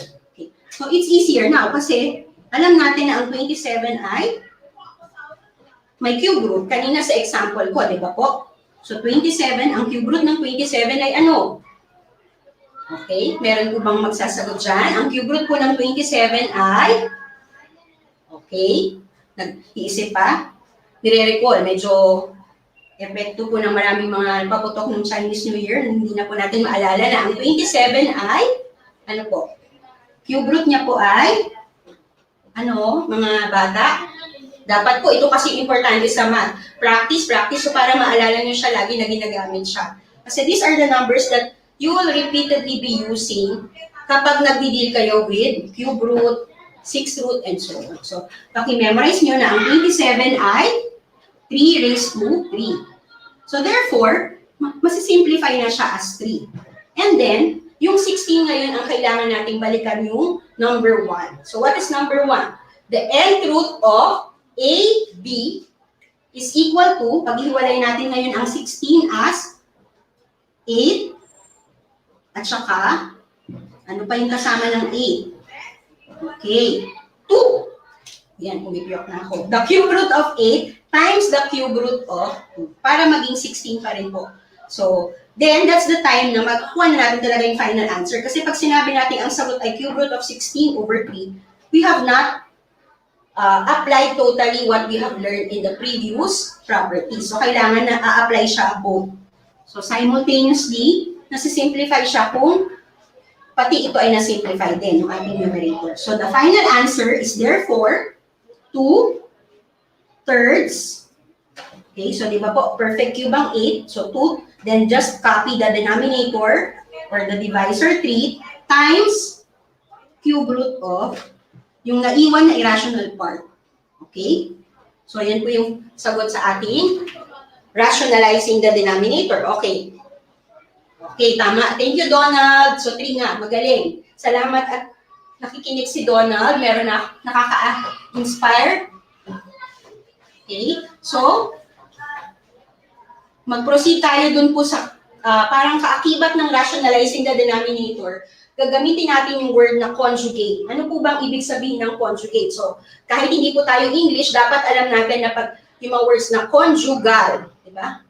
So, pag sinabi natin conjoin, so, nung hinanap ko siya, ang ibig pa na sabihin ng conjugate, katambal, pagtambalin. So, parang siya yung laging magkasama. So, sa lesson ninyo ng first quarter, ang tawag nyo dito, quadratic surd. Pero ngayon, ang tawag natin ngayon, since we're dealing with, in the context of simplifying radicals, ang tawag natin ay conjugate. So, ano ang example ng conjugate? So, halimbawa po, if you're given 3 minus square root of 5, babalik na rin lang po natin yung operation. So, 3, okay, linawan ko lang, hindi siya kita. 3 minus square root of 5. Ano po ang kanyang, alam ko hindi nyo matatype sa inyong ano dyan eh, kasi po, meron tayong radical. So, 3 minus, so pwede nyo i-type na lang yung word na square root. So, ano dapat ang kapartner ng 3 minus square root of 5? Ano ang conjugate? Ang term natin doon, hindi kapartner, conjugate. So that it's, ang purpose nun, para pag sinimplify, wala nang radicals. Okay, so the answer is, okay, 3 plus square root of 5. Yun po. So ganun po ang pagkuha natin ng conjugate. Kung ang given ay 4 plus square root of 2, ang ating given ay 4 minus square root of 2. So kung addition, ito po siya. So bakit natin siya kailangang aralin? Kasi po, sa ating binigay na examples, meron tayong mga involving denominators sa ilalim. Okay, so dun sa binigay na example sa inyong module, okay, so probably sagutan na lang natin din yung learning task na inassign muna bago natin i-discuss talaga yung example because I'm checking the time. Kailangan masagot. 2 task lang naman po. So basta tandaan nyo lang po yung idea ng conjugate para nagko-complement sila. Kung positive yung isa, negative yung isa. Okay, so these are the given. So, sinulat ko siya para may guide ako. Yan. Okay, so ang una pong given ay, so yung 1 to 5 puro square root. Okay? So, di ba? Number 1. So, pakipunta po sa page 23 para sa unang, so we're answering now learning task Yung pinakaunang learning task, yung 1 to 20. So, yung unang 15 ay letter A. Tapos, yung pangalawang set, yung natitirang 5, 16 to 20, ay para naman sa letter B. So, let's try. Sagutan lang natin para may challenge. Kayo na ang magsagot ng mga even numbers. Okay? Okay ba yun? So, sagutan lang natin yung mga odd numbers. Okay, so I'll start with number 1. So, the direction is, in learning task na ito, simplify. Okay, so sabi ko, di ba, iisa lang yung competency natin na pinofocus. How to simplify radical expression. So, simplify the following. Radical expression. Okay, so ang given po natin sa number 1, okay, ito po siya, is square root of 63. Okay? So, looking at it, wala naman po tayo i-reduce na index. Wala rin tayong i-rationalize na denominator. So, nakita po ba, square root of 63. Paano natin pwedeng i-factor ang 63 para ma-apply natin yung property ko na dinidiscuss na pabalik-balik po kanina? Ano ang factors ng 63 so that 1 is a perfect square? Meron po bang nakakaisip ng sagot? Okay, ito po ay, therefore, kung na po magbibigay, 63 is a multiple of 9. Diba po? 9 times 7. Okay, so, balikan natin ang sinasabi natin about the property on product. Okay, or the product property. So, kung square root ito, papasok din natin sa loob ng square root yung 9 at saka yung 7. And now, bakit natin pinili, pabalik-balik tayo dun sa bakit? Bakit natin siya pinili yung 9 at saka 7? Bakit hindi 21 times 3? Bakit hindi 63 times 1? Kasi po, ang goal natin ay magkaroon tayo ng square or perfect square number sa isa sa mga factors. Okay, so therefore, our final answer is, ano po? 3.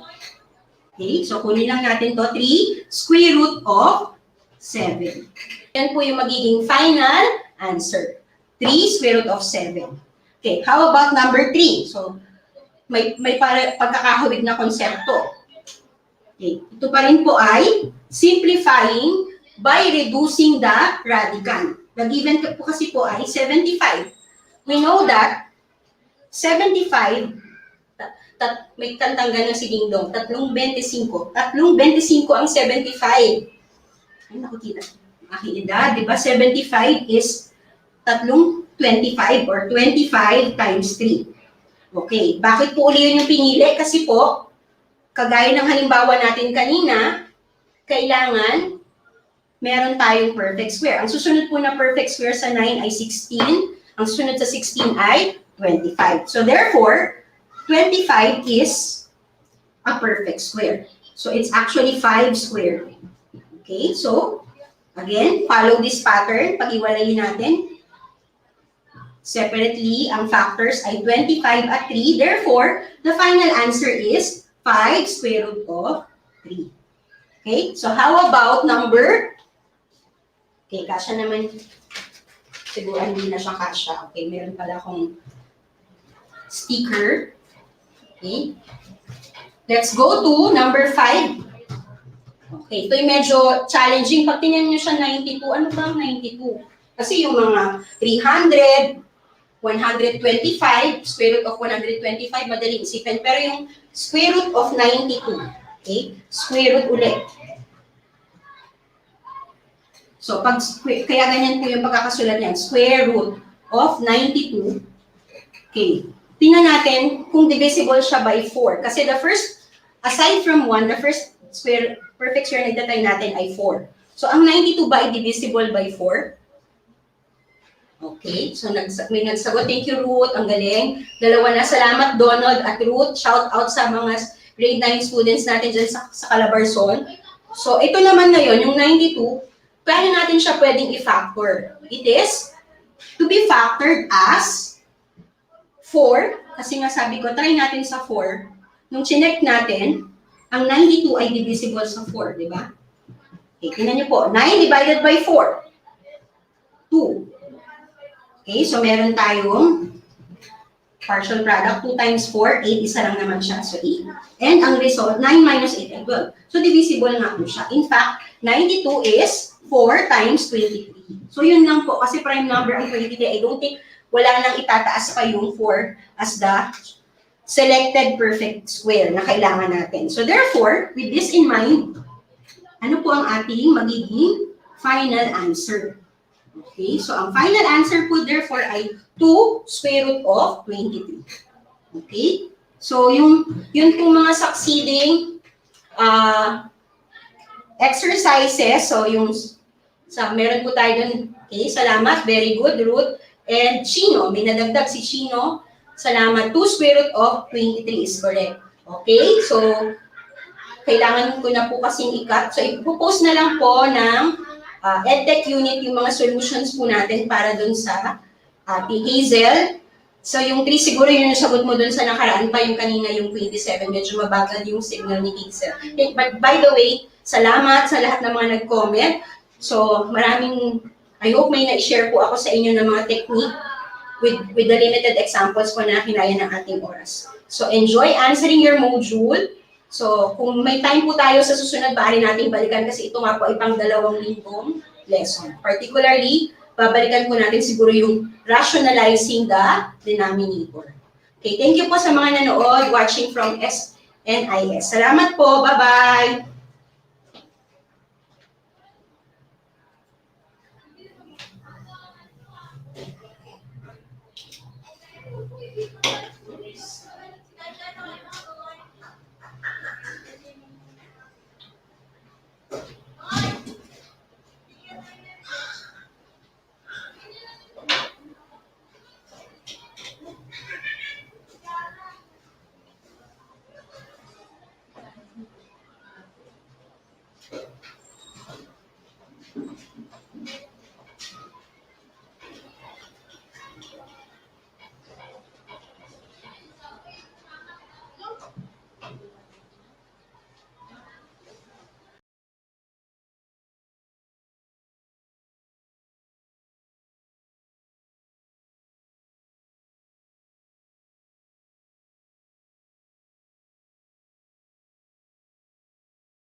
Sigurado ako na marami ka na namang natutuhan sa ating ETULay tutorial session ngayong araw.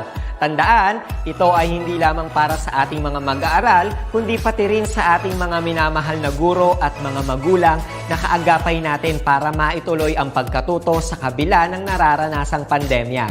Patuloy ding sumubaybay sa DepEd TV para sa mga araling ginawang video episodes. Mapapanood ito mula Lunes hanggang Sabado, alas 7 ng umaga hanggang alas 7 ng gabi sa inyong mga telebisyon. Abangan sa Lunes mula 1:00 ng tanghali ang iba pang aralin sa ating ETULay free online tutorial session sa Science. I-like and subscribe at manatiling nakasubaybay sa ating ETULay tutorial session sa DepEd Edtech Unit FB page at Educational Technology Unit channel sa YouTube at sa DepEd Tayo at DepEd Philippines social media accounts. Paalam!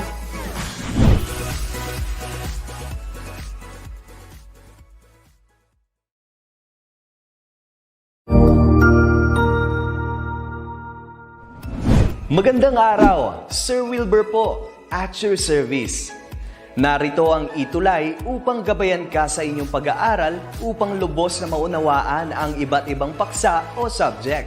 Ang ETULay ay isang free online tutorial class na pinangungunahan ng DepEd Educational Technology Unit sa pamumuno ni Undersecretary Elaine Del B. Pascua. Ang programang ito ay hindi lamang para sa mga bata, kundi ito rin ay magsisilbing gabay sa mga magulang at mga guro kung paano nila ituturo o gagabayan sa bawat asignatura ang kanilang mga anak o mga estudyante. Sa kasalukuyan, ang self-learning module mula sa rehiyon ng CALABARZON at kilala sa tawag na pivot ang ginagamit sa ating ETULay online class. Kaya ano pang hinihintay ninyo? Ihanda na ang inyong mga ballpen o lapis, papel o kwaderno at samahan kaming itulay ang pagkatuto para sa bawat batang Pilipino. Sama-sama tayong magtutulungan para malampasan ang mga hamon sa panahong ito. Halina't matuto, kasama ang inyong online tutor sa oras na ito.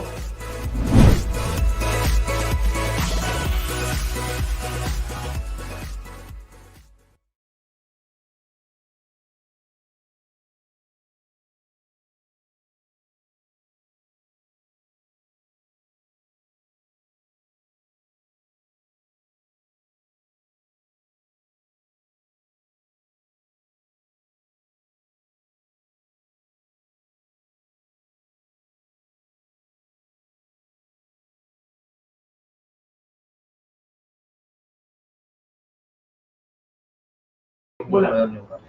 Sir, nakamute ako. Ako. Thank you, sir. Again, maraming salamat. Magandang hapon. Ako nga po pala si Tutor Pau sa mga magulang, kapwa ko guro at mag-aaral. Ang ituturo ko po sa inyo ngayon ay Computer System Servicing NC2.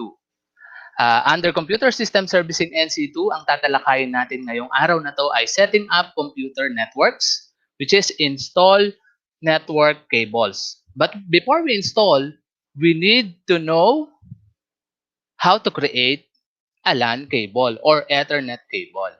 So, ano ang gagawin natin? So, on this part, we must follow OHP's policy, perform copper cable splicing based on EIA-TIA standards or the Electronic Industry Alliance, Telecommunication Industry Association. So yung standards ng cable wiring, yun yung ating susundin. Okay? So before tayo mag-start, balikan natin paano kaya i-discuss ni Tutor Pau ang computer system servicing nung time na hindi nakakapasok kasi walang computer ang mga estudyante. So start na po natin. Paano kaya 'yon? Anong ginawa sa computer system servicing pagdating sa assemble disassemble of computer? Ating panoorin ang video na nagawa ng aking estudyante.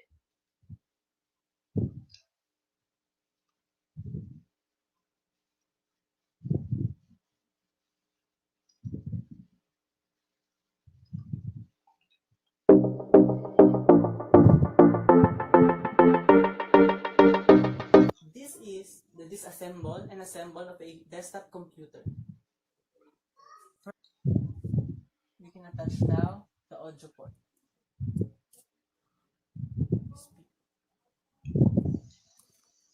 VGA port. So ang computer po na yan ay gawa lang sa string, sa karton. From the desktop.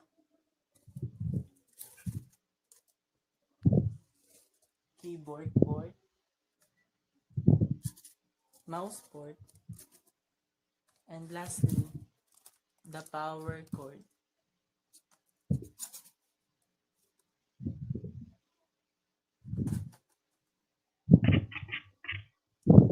This is the result of my output.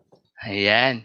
So, sa assemble disassemble ang ginawa ng ating mga mag-aaral, nagawa sila ng karton nagawa sila ng computer na yari sa karton at lahat ng alam nilang parts of computer at hardware inside the system unit ay inilagay nila at yun yung pinapractice nilang pinagko-connect with just as adhesive tape para lang madikit yung mga parts. So, sabi nga, basta willing matuto, lahat may paraan. So, yun yung ginawa namin sa assemble, disassemble. So, tara, umpisahan na natin ang paggawa ng isang LAN cable. So, meron akong ipapagawa sa inyo na i-comment nyo lang, ipapakita ko ang mga tools na nagagamitin natin sa pag-create ng LAN cable. I-comment nyo yung sagot bago ko ipakita yung answer para malaman ko kung familiar na kayo sa mga tools na isushow ko. Okay ba yon? Just comment your answer. Okay, so una, ano kaya yung image na yan? So meron din ako dito, pero wag niyo nang sabihing mine. Nabili na siya ni Tutor Pau. Ayan. So ano kaya ang tawag natin dyan? So, okay. Ang tawag natin dyan ay UTP cable or unshielded twisted pair. So, isa yung ginagamit natin para makapag-create tayo or makapag-transmit tayo ng data from one computer to another. So, UTP cable or unshielded twisted pair. Okay. So, next. Ano po kaya yan? Ano po kaya ang tawag natin sa materials na yan? Ayan. Anong gamit kaya niya, no? Meron din po akong actual image nito. Again, don't say mine. Ayan. Meron tayo, ang tawag natin ay very good po. Ang tawag natin sa kanya ay registered jack or registered jack 45 or RJ45. So, RJ45 po natin, ginagamit natin, pinagdudugtong natin ang ating UTP cable at ang RJ45 para makonect natin yung computer para makapag-transmit ng data. So without this, hindi natin makukonect sa computer. Yan, very good. Maraming salamat, Lisa and Sem. Tama ang inyong sagot. That is RJ45. Next image. Ano po kaya yan? So, meron ako dito. Hindi gaano kaparehas. Yan. Meron din ako dito. Yan. And ito pang electrical. Pero it's just the same. Meron din ako nito. Pang network. Ang tawag natin dyan. Ano kaya ang tawag natin dyan? Yan. Maraming salamat din sa panonood. Sheila May Malisido. Okay. Ang tawag natin dyan ay wire stripper. Ayan. So, wire stripper, later, malalaman natin kung paano siya ginagamit. So, inahanda lang natin yung mga tools natin. At ang galing, familiar kayo dun sa mga gamit natin. Next, which is I have this one, the actual image. Ayan. So, we have ano kaya ang tawag natin dyan? No, meron din akong isa dito. Ibang klase naman. Ayan. Meron siyang 3 hole. 1, 2, 3. So, ibang klase. No? Ang tawag natin dyan ay crimping tool. Okay, so siya yung ginagamit natin para ma-attach natin yung RJ45 sa UTP cable. Napakagaling naman ni Sem. Maraming salamat. Tama pa din ang iyong sagot. Okay, so next image. Ayan. Ano kaya yung parang magkahiwalay na image na yan? Ito siya. Nahihiwalay siya.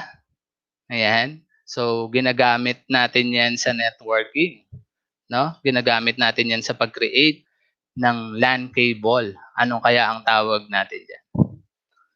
Okay. Ang tawag natin dyan ay yes. Correct and clear. It's a tester. Dagdagan natin ng konti para tumama na. It's a LAN cable tester. Okay? So, LAN cable tester, meron siyang pang RJ45 and RJ11 para matest natin yung mga cable na terminate natin. Thank you, Ann Claire. And Sem, tama ang inyong mga sagot.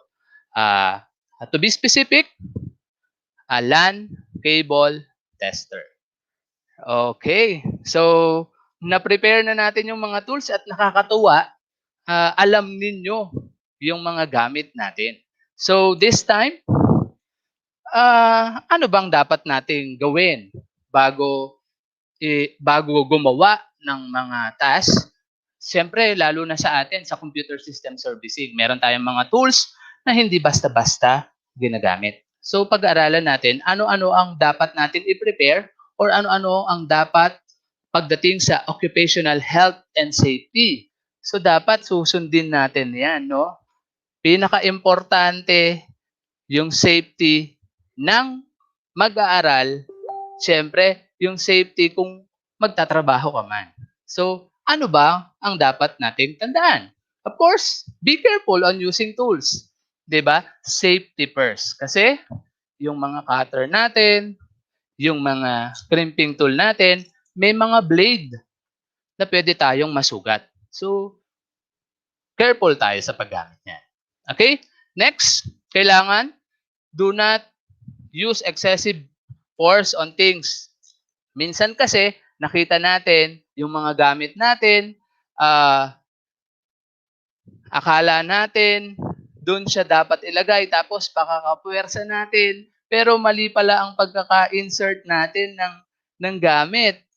And then pinersa natin, masisira lang yung materials, masisira lang yung gamit natin, sayang pa. So, magkaka-cost din ng, siyempre, panibago, we need to provide another one dun sa mga masisira natin. So, dapat, ingatan mabuti. Dapat, wag nating pupwersahin, no?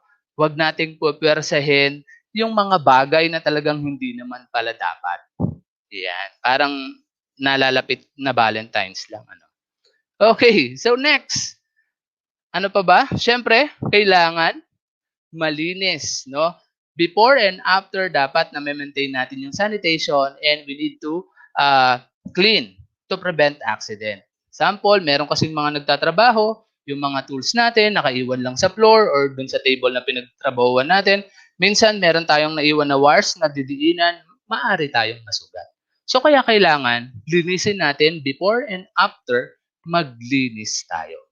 And sa CSS or kahit saan, pagdating sa occupational health and safety, ano ang dapat tandaan? Kapag nagtrabaho, dapat may kasama ka, no? Hindi ka dapat single. Bakit? Kasi paano? Wag naman po sana nagtatrabaho ka, inatake ka. Wala kang kasama, walang magre-report sa'yo kung anong nangyari. So, number 1, isa din dapat na kasama yon na dapat may kasama ka pag nagtatrabaho. Okay? So, yun yung dapat nating tandaan pagdating sa occupational health and safety. Okay? So, ready na? Nahanda na natin ang mga gamit natin? Alam na natin ang mga safety na dapat ginagawa at gagawin? So, let's start. Ready na ba? Okay, kung ready na, magte-terminate tayo ng dalawang klaseng cable sa pinakamabilis na paraan at pinakamadaling paraan na alam ko. So, kung meron kayong gamit dyan, sundan na lang ako. Ano ang gagawin natin?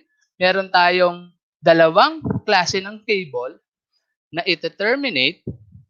Pag sinabi kong ite-terminate or yung gagawin.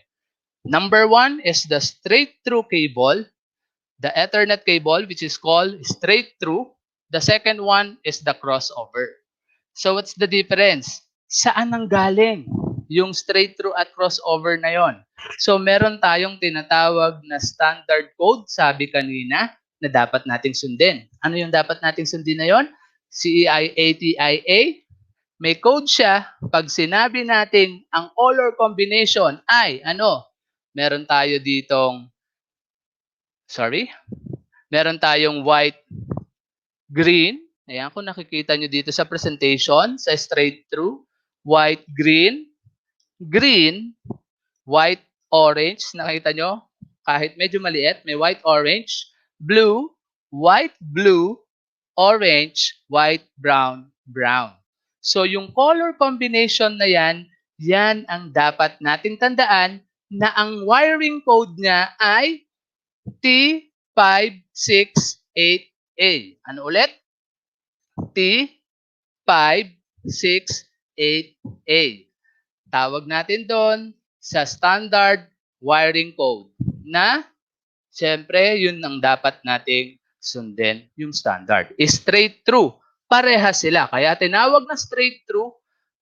Yung sa first end ay white-green. Sa second end, white-green din. kung ano ang sinetup mo sa first end na color, yun din ang isa-setup mo or i-prepare mong color sa other end. Diba? Dalawang end yung ating cable. So, parehas. Straight through. Para saan sila ginagamit? Later. Pag sinabi naman natin crossover, ang code nga ay T568B. T568B. So, sana tama yung coding pero alam ko yon. Medyo nalito ako bigla. T568B, yung sa second standard color code. Ano naman? Mag-ship lang yung color na green at saka yung orange. Kung mapapansin nyo sa crossover, ang arrangement ng color sa kabilang end ay white, orange, orange, white, green, blue, white, blue, green, white, brown, brown. So, ano ulit yun sa crossover? Yung isang end ng code ng T568B, white, orange, orange, white, green, blue, green, white, brown, brown. That is another standard wiring code.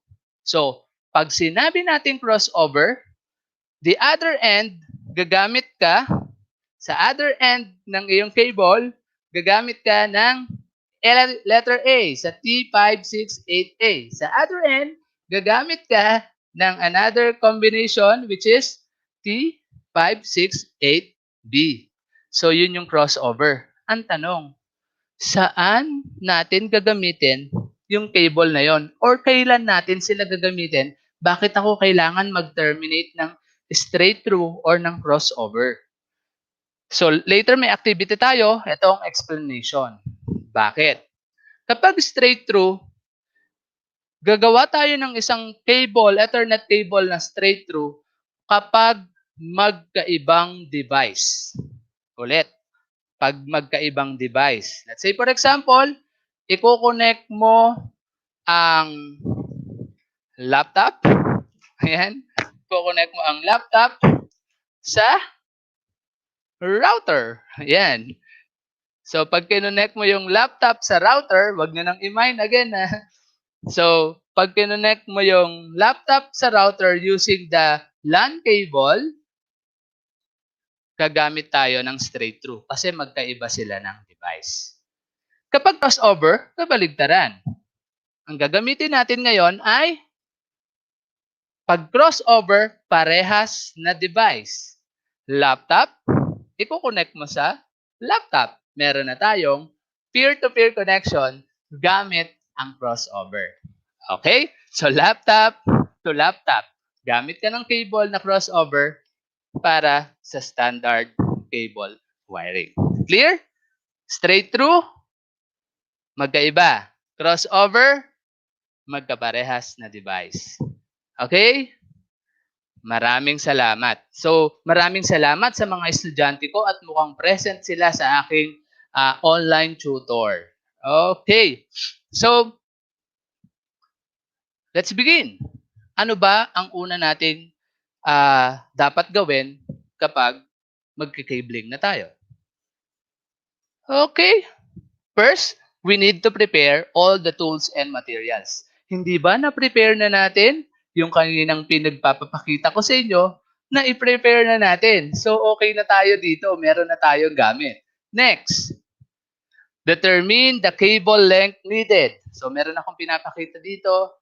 Ito, kasi ito lang yung sakto sa camera. No? Ito yung cable na makikita nyo kasi hindi ko naman siya gagamitin for actual networking. Mag-i-install ng network. Pero, kayo kapag paggagawa kayo ng cables, medyo sukatin nyo at maglagay kayo kahit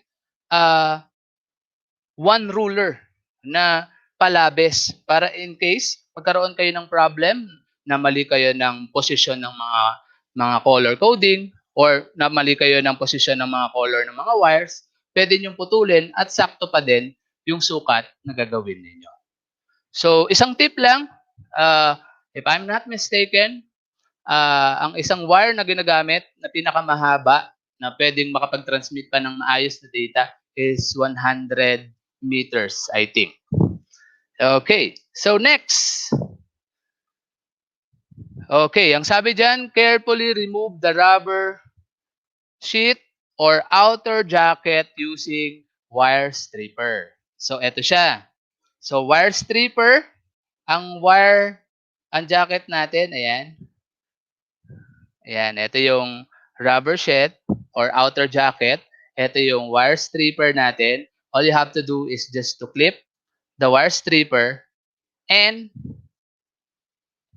twist. Or turn mo lang yung wire stripper, then pull mo yung outer jacket. So, labas na yung mga wire. Okay? So, ganun siya ginagamit. Yung wire stripper natin. Next, untwist the wire and straighten. So, this time, gamit tayo si code na letter A, T568A. So, ano ba yung unang color? Kung matatandaan, paki-comment ba? Ano ba yung unang color doon sa ating cable na may code na T568A? Yan. Ang unang color ay white, green. So, untwist, then straighten. Then si orange. Si orange, untwist, then straighten. Si blue, untwist. Very good. And, very good, Bianca, no? And brown, untwist. Okay. Tama yun, Bianca, sa code na letter B. Ayan. Na-excite lang sa sagot si Bianca. Okay.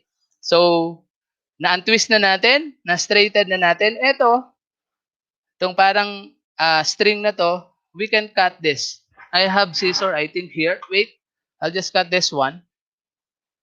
Ayan. Para wala nang nakaharang dun sa mga wire. So, after ma-straighten, arrange the wire according to the type of wiring to be used. So, since we're going to use the T568A, unahin natin si white, green, green. White, orange, blue. Okay? The white, blue, orange. White, brown, brown. Again, ano? White, green, green. White, orange, blue. White, blue, orange. White, brown, brown. And then,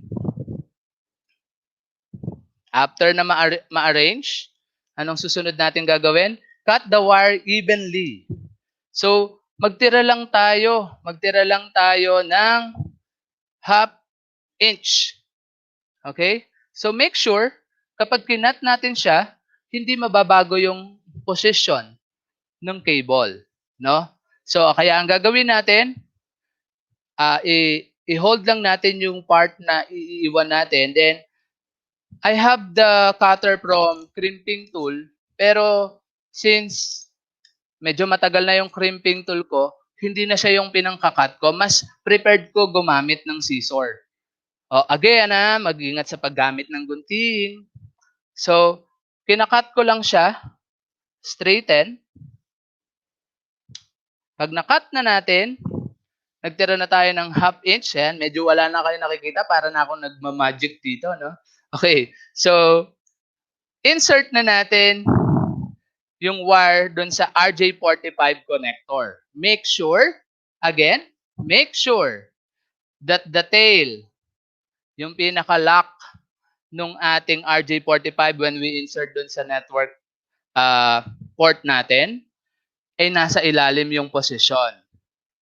Kasi pag hindi, mababago yung color code combination mo. No? So, dapat nakaposisyon ng tama. At pag pinasok mo, don't worry. Kapag na-insert mo na siya doon sa RJ45, meron siyang mga separator. Para hindi magkahiwa-hiwalay or mabago yung posisyon ng mga wire. And then, push the wire. Make sure, pag na-position mo na siya, nasa bottom yung tail ng ating RJ45. Ayan, inspect mo yung wire mo. Kung properly connected ba yung copper pin of the RJ45. Check mo sa top, may makikita kang parang yung iron ng mga wire at sa gilid na naka-clip yung copper pin ng RJ45. So, ibig sabihin, magka-connect sila. So, magka-connect. Yan. So, after mo ma-connect, na-inspect sa tingin mo, uy, okay na. Ang gagawin natin, i-crimp na natin using the crimping tool. Ito, maraming nagkakamali sa unang gamit ng crimping tool. Bakit? Kasi, hindi nila alam kung sa likod or sa harap, ipapasok yung RJ45. Sabing ganon, dapat wag gumamit ng puwersa. So, ang kailangan natin gawin, hanapin mo yung may pang-push sa lock ng RJ45. Ayan, may pang-push. At tingnan mo, may mga crimping tool, may label kung ilang pin yung kaya niyang i-crimp. So, nakasulat sa akin, kung di nyo man mabasa, may nakasulat sa akin na, 8 pin. So, meron akong 8 pin para siya doon. So, si tail ngayon, dahil ito yung hook or ito yung pang-lock ng RJ45 natin, si tail ngayon dapat nasa top. Okay? So, ang gagawin lang natin, insert the RJ45 and then crimp. Press, bilang lang kayo. 1, 2, 3. Tapos, and then release. And then tanggalin na natin yung ating RJ45 and UTP cable sa crimping tool. Hindi na natin to matatanggal. So, pag na-crimp mo na, ibig sabihin, final na yon. Wala nang iwanan. Magkatambal na sila. Kapag nagkamali ka, anong gagawin mo? So, you need to recrimp. Ikakat mo siya, gawin mo ulit ng panibago. Okay? So, nakrimp mo na. Anong gagawin mo? Repeat mo yung process sa kabilang dulo. So, this time, gagawin natin yung code na letter B naman. T568B. No? T568B ang gagamitin natin. Dito. Ito kasi T568A. Ito, B. Anong klaseng cable kaya ang ginagawa natin sa tingin natin? Anong klaseng cable, network cable ang ginagawa natin? Sa first end, A, T568A. Sa second end, sa dulo ng ating cable ay T568B. Anong LAN cable ang mabubuo natin? Anong tawag natin? Okay, ang tawag sa cable na bubuin natin ay crossover. Okay. Para saan siya? Siyempre, para sa parehas na device. Okay? Clear? Magmamagic lang ako. I-crimp ko na siya. After makrimp, iti-test na natin yung cable na nagawa natin. So, anong pang test natin? Gamit ang LAN cable tester. Anong gagawin? Hanapin mo lang yung port ng RJ45. Insert mo lang yung isa doon sa isang pin. Ang purpose nito, kapag magkalayo or naka-wall mount, no? Gagamit ka ng walkie-talkie, nandun sa kabilang floor yung itetest mong network, kaya siya magkahiwalay. So, gagamit kayo ng walkie-talkie. Oh, umilaw ba dyan? Umilaw ba dyan? Yes, yes. Oh, ibig sabihin, yun na yung cable na hinahanap ninyo. Kaya siya natatanggal. Okay. So, next natin, since malapit lang naman yung ginagawa ko, di ko na siya tatanggalin. The other one should be placed on the other side. So, ganyan siya tinetest. So, ngayon, paano natin itetest? Kasi ang pinrimp natin ay crossover. So, dapat, ang ilaw na makikita nyo dito, may magkocross. Sino yon? Si 1, nakakross kay 3. 1, 3, 2, 6, 3, 1, 4, 4, 5, 5, 6, 2, 7, 7, 8, 8. Ganun dapat ang ilaw na makikita natin. So, paano natin matitest? Siyempre, we need to on yung ating tester. And then check. 1, 3, 2, 6, 3, 1, 4, 4, 5, 5, 6, 2, 7, 7, 8. Yes! Successful ang ating pagdeterminate ng crossover cable. Paano naman itinetest ang straight through? Meron na akong nakaprepare na straight through dito. I-test naman natin. So all you have to do is just to put the other first end, then the second end dun sa ating tester. And then check, dapat ang ilaw niya pantay-pantay lang. Yan, medyo nakapaling lang kaya mukhang hindi pantay. 1. Ayan, medyo naglulus yung aking tester. Check natin kasi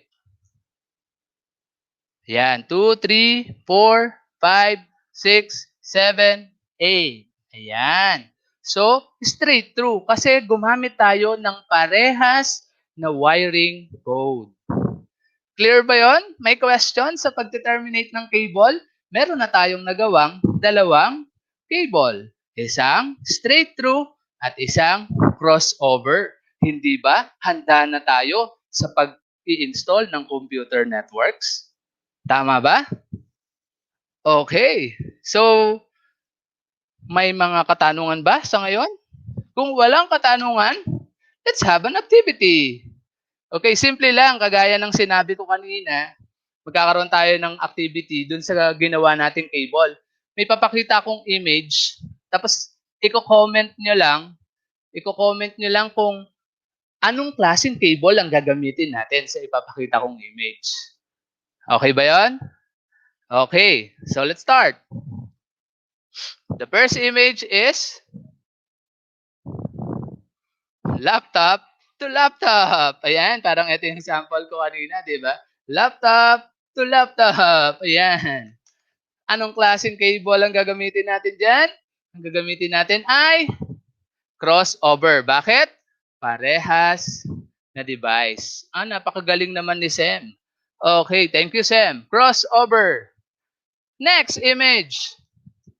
We have the laptop and the router. Ayan. Laptop and the router. Anong klase kaya yan? Anong klaseng? Galing din ni Bianca. Crossover yung sagot niya kanina. O ngayon, laptop and router. Okay, it's a straight through, no? Kasi magkaiba silang device.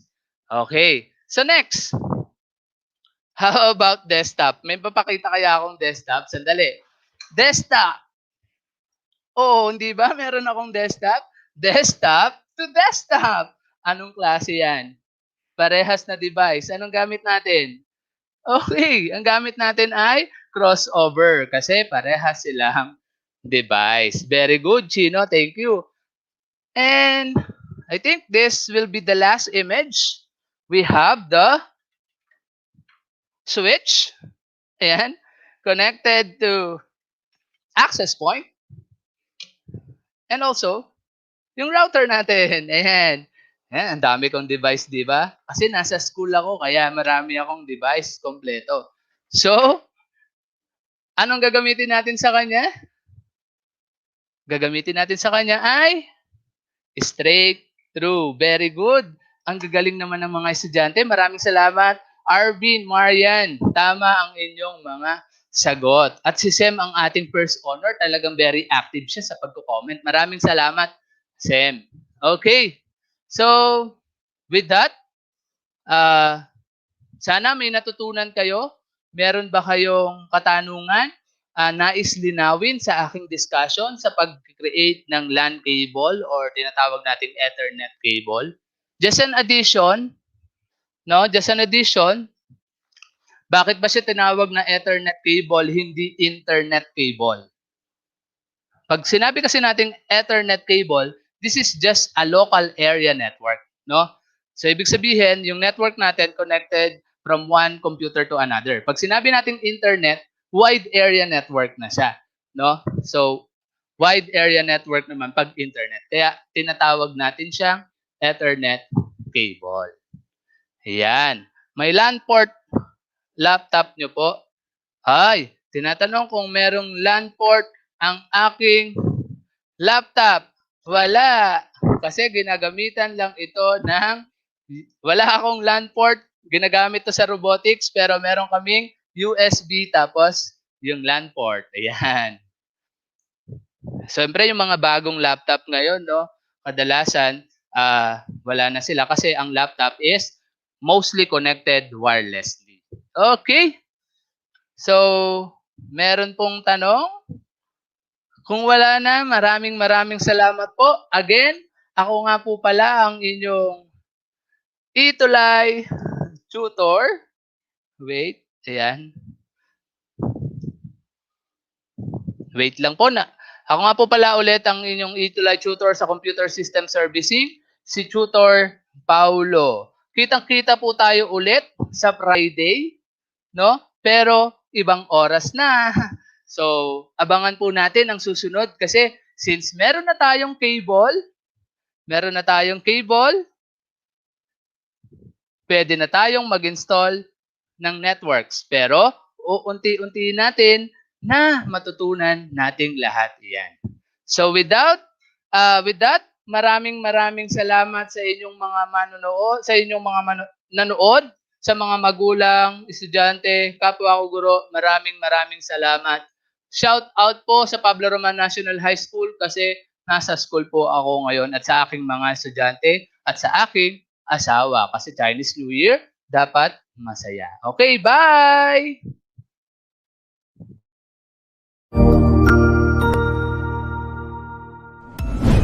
Sigurado ako na marami ka na namang natutuhan sa ating ETULay tutorial session ngayong araw.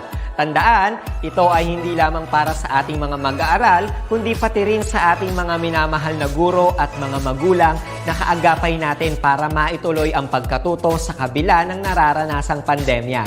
Patuloy ding sumubaybay sa DepEd TV para sa mga araling ginawang video episodes. Mapapanood ito mula Lunes hanggang Sabado, alas 7 ng umaga hanggang alas 7 ng gabi sa inyong mga telebisyon. Abangan sa Lunes mula 1:00 ng tanghali ang iba pang aralin sa ating ETULay free online tutorial session sa Science.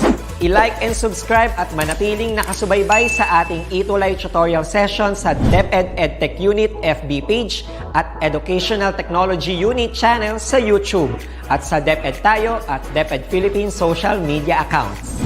Paalam!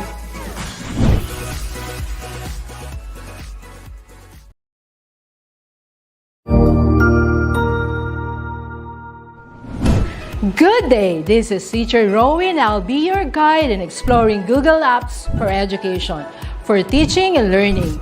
In Google for Education, teachers can connect and collaborate easily while staying on task. It gives teachers the freedom to spend more time personalizing the learning experience and less time managing it.